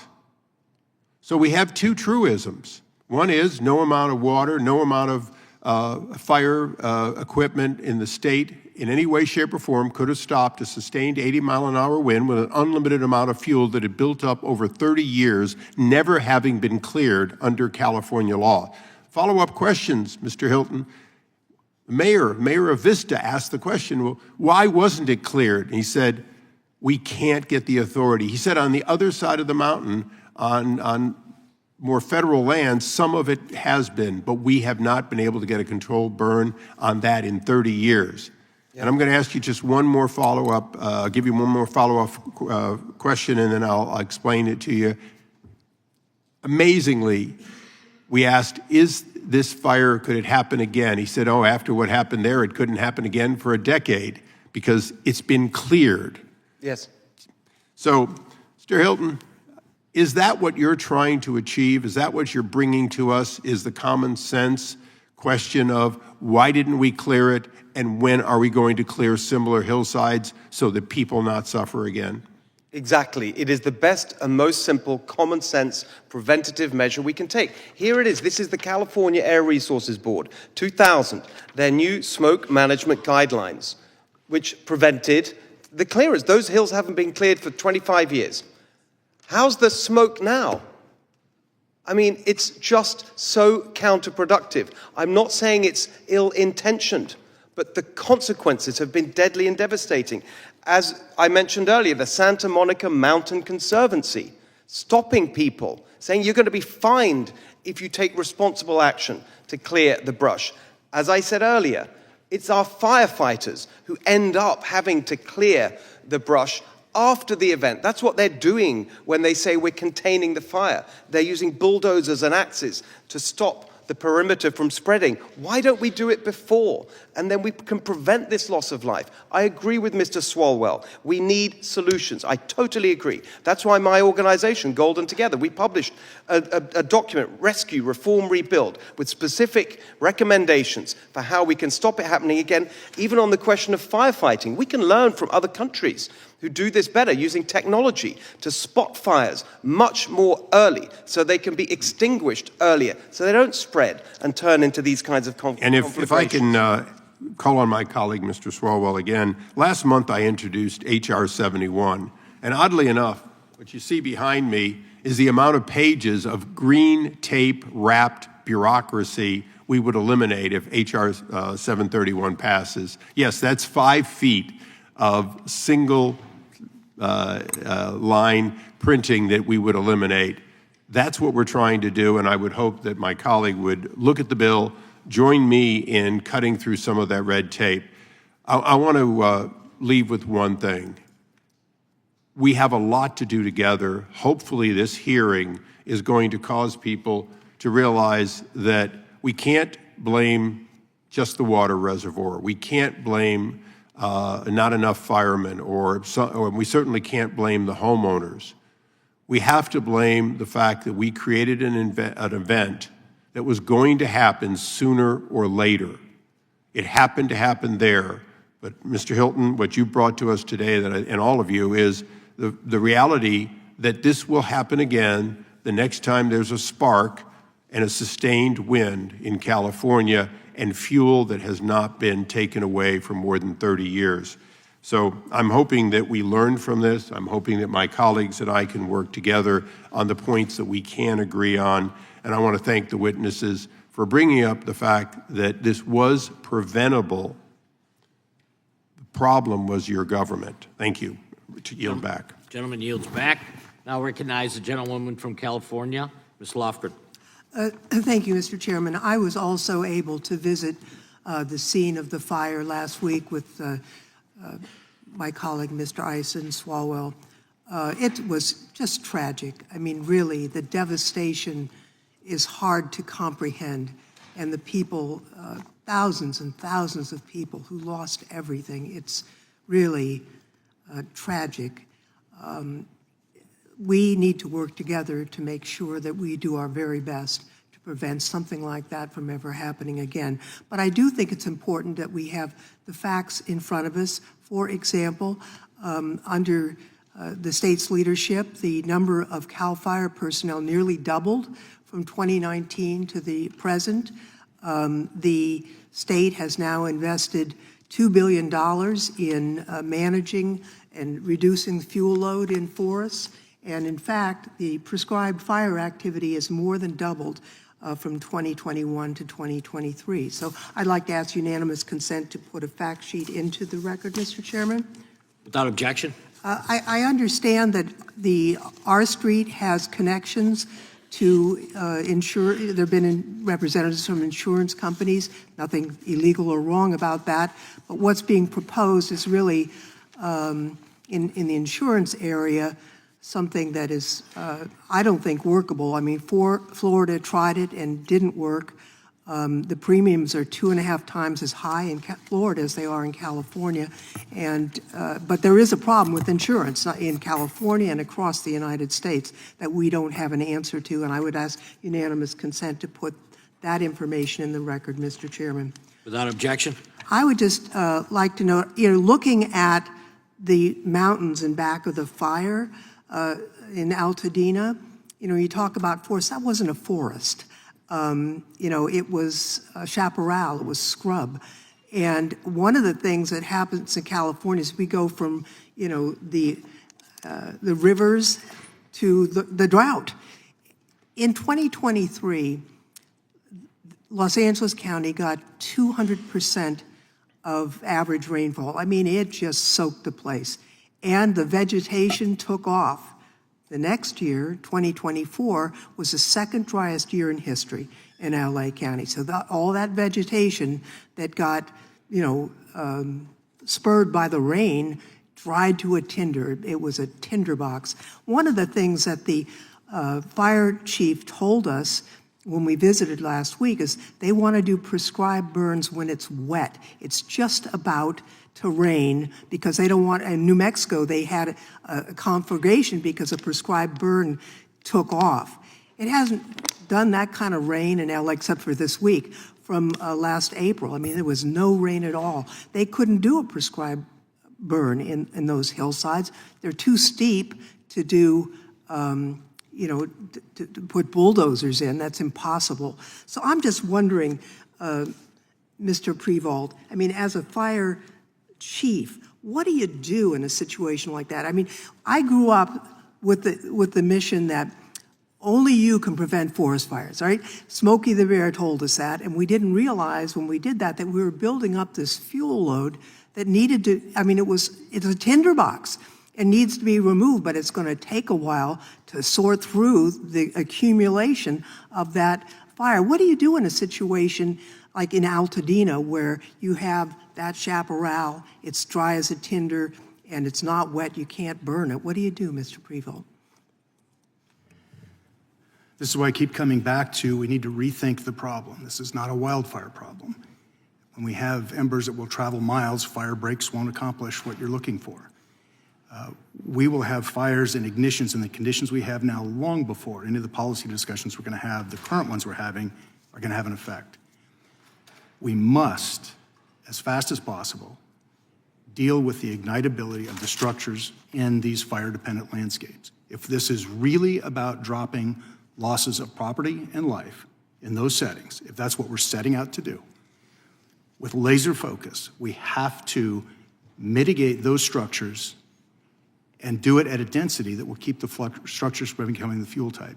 You've heard it from everybody. Those conditions, you cannot stop the fire spread.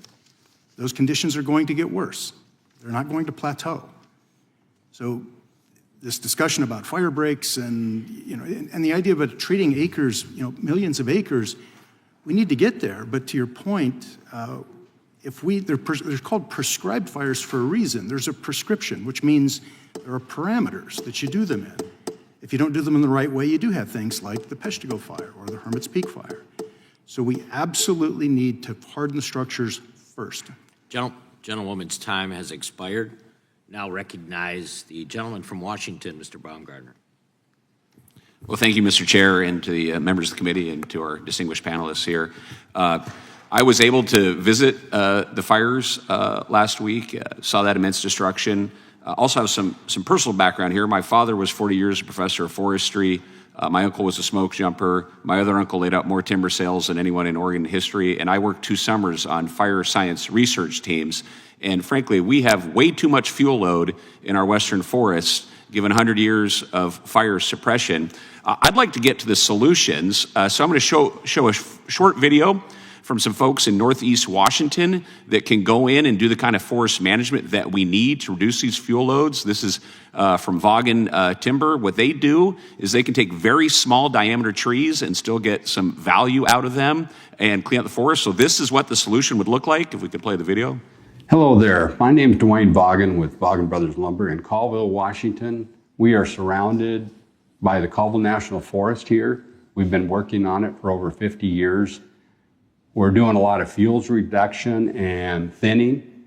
We want to show that, how that works here, and how it may show in other areas. And we really appreciate people that want to come up and see what we're doing, how we're doing it, and why it works, and what needs to be done yet to make it work even better or on a larger scale.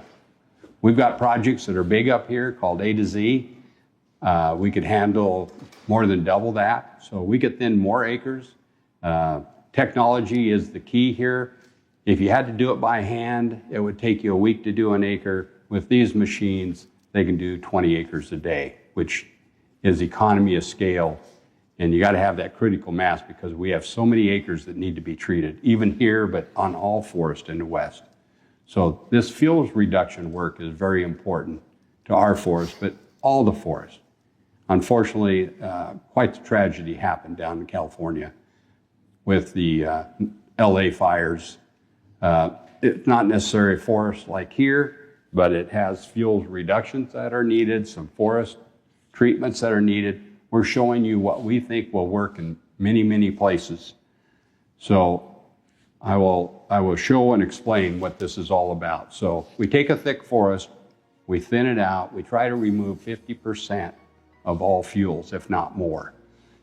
Some forests have more than that, some a little less, but it takes incredible technology. And here, we're doing brush piling, but we're raking it up because you got a lot of fine fuels. And we put it in a pile where it dries, and later in the season, you burn it, and it burns very well. But this machine, we used to do it by hand, and it took forever. So now we have a brush rake on the front of that machine, and the guys are really good at it. Sometimes it's so steep we have to tie a cable on the machine to hold it as it goes down the hill and rakes all this. So he rakes coming and going, and they do a very good job. The piles are mostly woody debris, and they burn fast, they burn hot. But you can see it protects that fuel break from the rest of the forest, and we're going around various places of the forest to build all these fuel breaks. So again, the raking, the piling, and the burning is very, very critical. And fortunately, we have some value in this small material that it pays for the raking, the piling, and the burning, and also the road maintenance. So we think we're onto something that is going to lead us in the future to treat the acres that are available, need treated to protect our communities, make them healthy, make the forest healthy, gives us clean water, habitat, and clean air. Thank you. So this is the solution that we need to implement in many of our forests in the western U.S. My question, perhaps Mr. Ring here, would be, what would it take for California to be able to implement these kind of common sense forest policies to rebalance our forests for a healthy forest? Well, we'd have to bring back the timber industry. We'd have to have a way to bring back, for example, 130 mills were in California. You need to be about within 60 miles of a forest to have an economical mill, and we're down to 30 mills. So that's an example of something where there needs to be some revolving loan funds, for example, to help the timber industry get back up to speed. We need to allow logging in national forests, which is very hard. 57% of California's forests, marketable timber, is in national forests. We also have to recognize that private companies thin the forests far more efficiently. I talked with firefighters as well, Congressman Liu, and the firefighters that I talked with said that CAL FIRE typically has so many people on a job and does forest clearing with so many rules and command and control and so forth that they are about, well, he gave me an example. One of the firefighters, there was 28 people doing half the work that a three-man crew on an adjacent property was able to do from a private company. Thank you, Mr. Ring. I'm going to ask unanimous consent to enter into the record the statement from NAMIC without objection. We now go to the gentleman from Georgia, Mr. Johnson, for 5 minutes. Thank you, Mr. Chairman, and it's good to be with you all today. Thank you for your testimony. On January 24th, President Trump announced that he wanted to dismantle FEMA, saying that, quote, "I think we're going to recommend that FEMA go away." Now, what FEMA does is helps people before, during, and after disasters. And they've got a track record of effectiveness. Now, Mr. Hilton, yes or no, do you agree with President Trump that we should get rid of FEMA? I don't think that question is relevant to this hearing, frankly. Well, we're talking about the role of over-regulation in leading to the wildfires. Hold on, sir. Not the response. Hold on, sir. So I'm the one that asked the questions. Now, so I'm responding by saying I don't think it's relevant to the hearing. If you don't want to answer the question, that's something different, and I understand why you would not. I just think we should focus our time probably on the afraid subject to of the answer the hearing. question. But let me ask you, Mr. Ring, do you agree that FEMA should be eliminated? Reform, not eliminate, no. And what about you, Mr. Greenhut? I don't have any opinion on FEMA. That's not why I'm here. Okay. And, well, I understand why you wouldn't want to opine on it either. You're probably afraid also. I'm not afraid. I just don't like to take opinions on things that I haven't studied. You're not studied. afraid of crossing Donald Trump? I'm not here on a partisan basis. I know that you I'm not even a Republican. Well, you know, you still don't want to cross swords with Donald Trump. I understand a lot of our witnesses feel the same way that you do, and for good reason. But now, let me ask you this question, Mr. Freevault. You know, last week, in his esteemed wisdom, President Trump ordered the release of billions of gallons of water from 2 dams in the California Central Valley in a different basin than Los Angeles sits. And his reason was to enable Los Angeles to have more water to put out the fires. Now, neither of those dams would supply water to Los Angeles. Isn't that correct? That is my understanding. And there's no way to move water from one basin to the next. Correct? That is my understanding. And so instead of releasing water that goes to fight the fires in Los Angeles from San Francisco, those billions of gallons of water that President Trump ordered the Corps of Engineers to release just went to waste. Correct? I do not know the final outcome of the water or the water system at that It went level. on into the ocean, and the plan had been for that water enable farmers in the Central Valley to be able to water their crops during the upcoming season of growth. Isn't that right? I'm sorry, restate the last part of the question? So in other words, the water that President Trump wasted, putting it in the Pacific Ocean, was meant for farmers in the Central Valley to use in this current growing season to water their crops, correct? Would you like me to help you with this question, sir? No. Because I can give you the answers you're looking for. I'm not interested in talking. You're not interested in actual answers? Since you are afraid to answer my questions. I'm just about to answer your question if you'll let me. I'm the one asking the questions. You're the one that should be answering them, but you've already refused to do so. But you're not letting me. I'm not asking you this one, though. Mr. Freevault, I'm talking to. Mr. Freevault. He said he's not focused on it. I can help you with it if you'll only ask me. Sir, if you would just be quiet, that would be helpful. Mr. Freevault? I do not understand the operational benefit to the LA fires and the release of the water. Yeah. It was a ridiculous decision and reckless and unhelpful.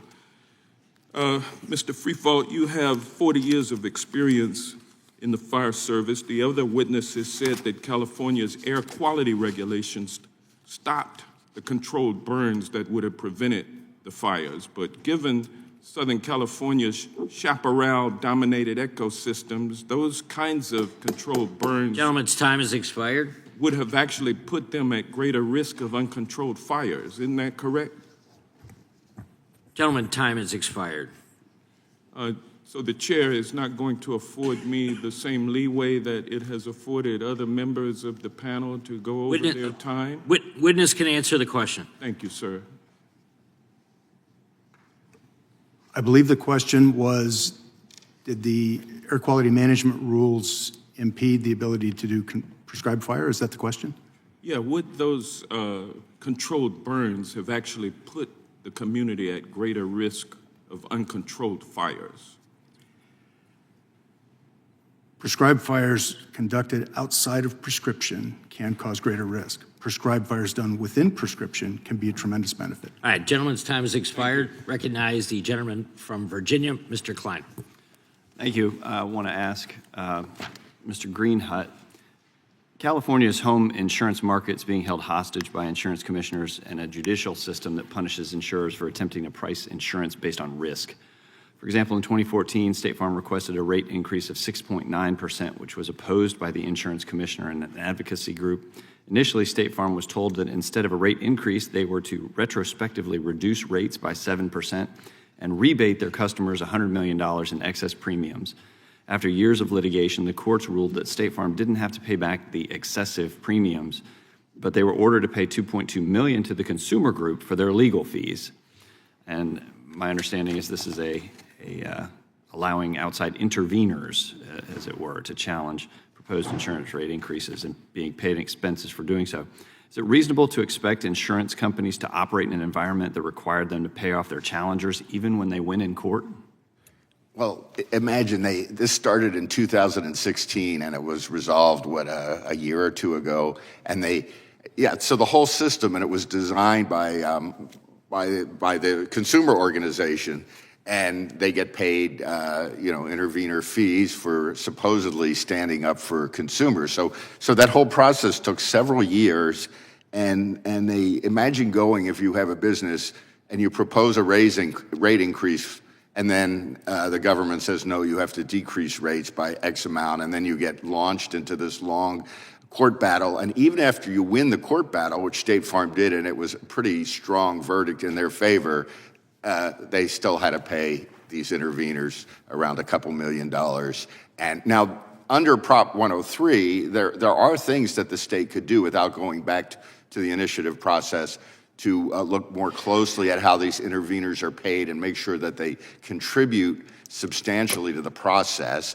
A lot of this is languages in Prop 103. We need to enforce that language as it exists. So there are things that could be done about that intervener process without going back to the ballot. It sounds like, once again, California way of thinking. But to that end, let me yield the remainder of my time to my colleague from California, Mr. Kiley. Thank you very much. You know, one of the problems with making climate change the sole focus of these discussions is that it leads to a sense of fatalism, like there's nothing we can do, or it leads to measures that are absurdly misaligned to the nature of the problem. So, for example, in 2020, in the midst of the worst fire season of California history, just unimaginable suffering, the governor, Gavin Newsom, came up with a grand solution, which was to ban gas-powered cars. This is actually what he did. His reasoning was, look, the cars cause emissions, which cause climate change, which cause the fires, therefore we just need to ban the cars, and in fact, followed up with a ban on trucks, on trains, even on lawnmowers and leaf blowers. So, Mr. Ring, in your opinion, what is the more effective strategy when it comes to fire prevention? Is it banning cars and leaf blowers, or is it reducing fuel through things like prescribed burns and strategic tree removal? Well, the answer to me is obvious. You're not going to have any sort of short-term impact, certainly, or even long-term impact if the rest of the world doesn't do the same thing with respect to whatever the theories may hold with respect to greenhouse gas and climate change. But what you can do is bring back logging, bring back grazing, and also mechanical thinning, which would be effective in the chaparral and on the steep hillsides. You can do mechanical thinning and you can do grazing. There's equipment that can do that nowadays, and of course grazing, they've been able to do that for millennia. So bringing back logging, thinning, grazing, and prescribed burns is the solution, and a lot of that can be done commercially, which would actually generate tax revenue and good jobs instead of costing hundreds of billions of dollars. And by the way, which is more effective at reducing or limiting emissions? Those sort of fire prevention measures or banning certain consumer goods? Well, I think banning consumer goods has almost no impact on emissions compared to being able to properly manage our forests and wildlands. And in fact, wasn't there a study showing, and Mr. Greenhut, I think you can speak to this, that in the 2020 fires, the emissions that were let out there was twice as much as any savings California had for, what was it, the previous 16 years, so we're undermining any gains we're making in every wildfire. That's right. I'll just close by pointing to an example that was brought up earlier. My district was hit by one of the most devastating fires in state history, where hundreds of people lost their homes in Grizzly Flats. And that fire might not have happened or been as severe as it had been if it had not been for delays through CEQA and NEPA with a forest management project that had dragged on for years and years and years. On the other hand, the fire was limited from going into South Tahoe because of the categorical exclusion that Mr. McClintock spoke of in the Christmas Valley. So you had the fire that might not have started if we'd done our job properly, but because we had this narrow form of relief, at least we're able to stop it from spreading even further. I think that is the recipe for how we can reform these policies and restore some common sense going forward. I yield back. Gentleman yields back. That concludes today's hearing. We thank our witnesses for appearing before the committee today. Without objection, all members will have 5 legislative days to submit additional written questions for the witnesses or additional materials. For the record, without objection, the hearing is adjourned.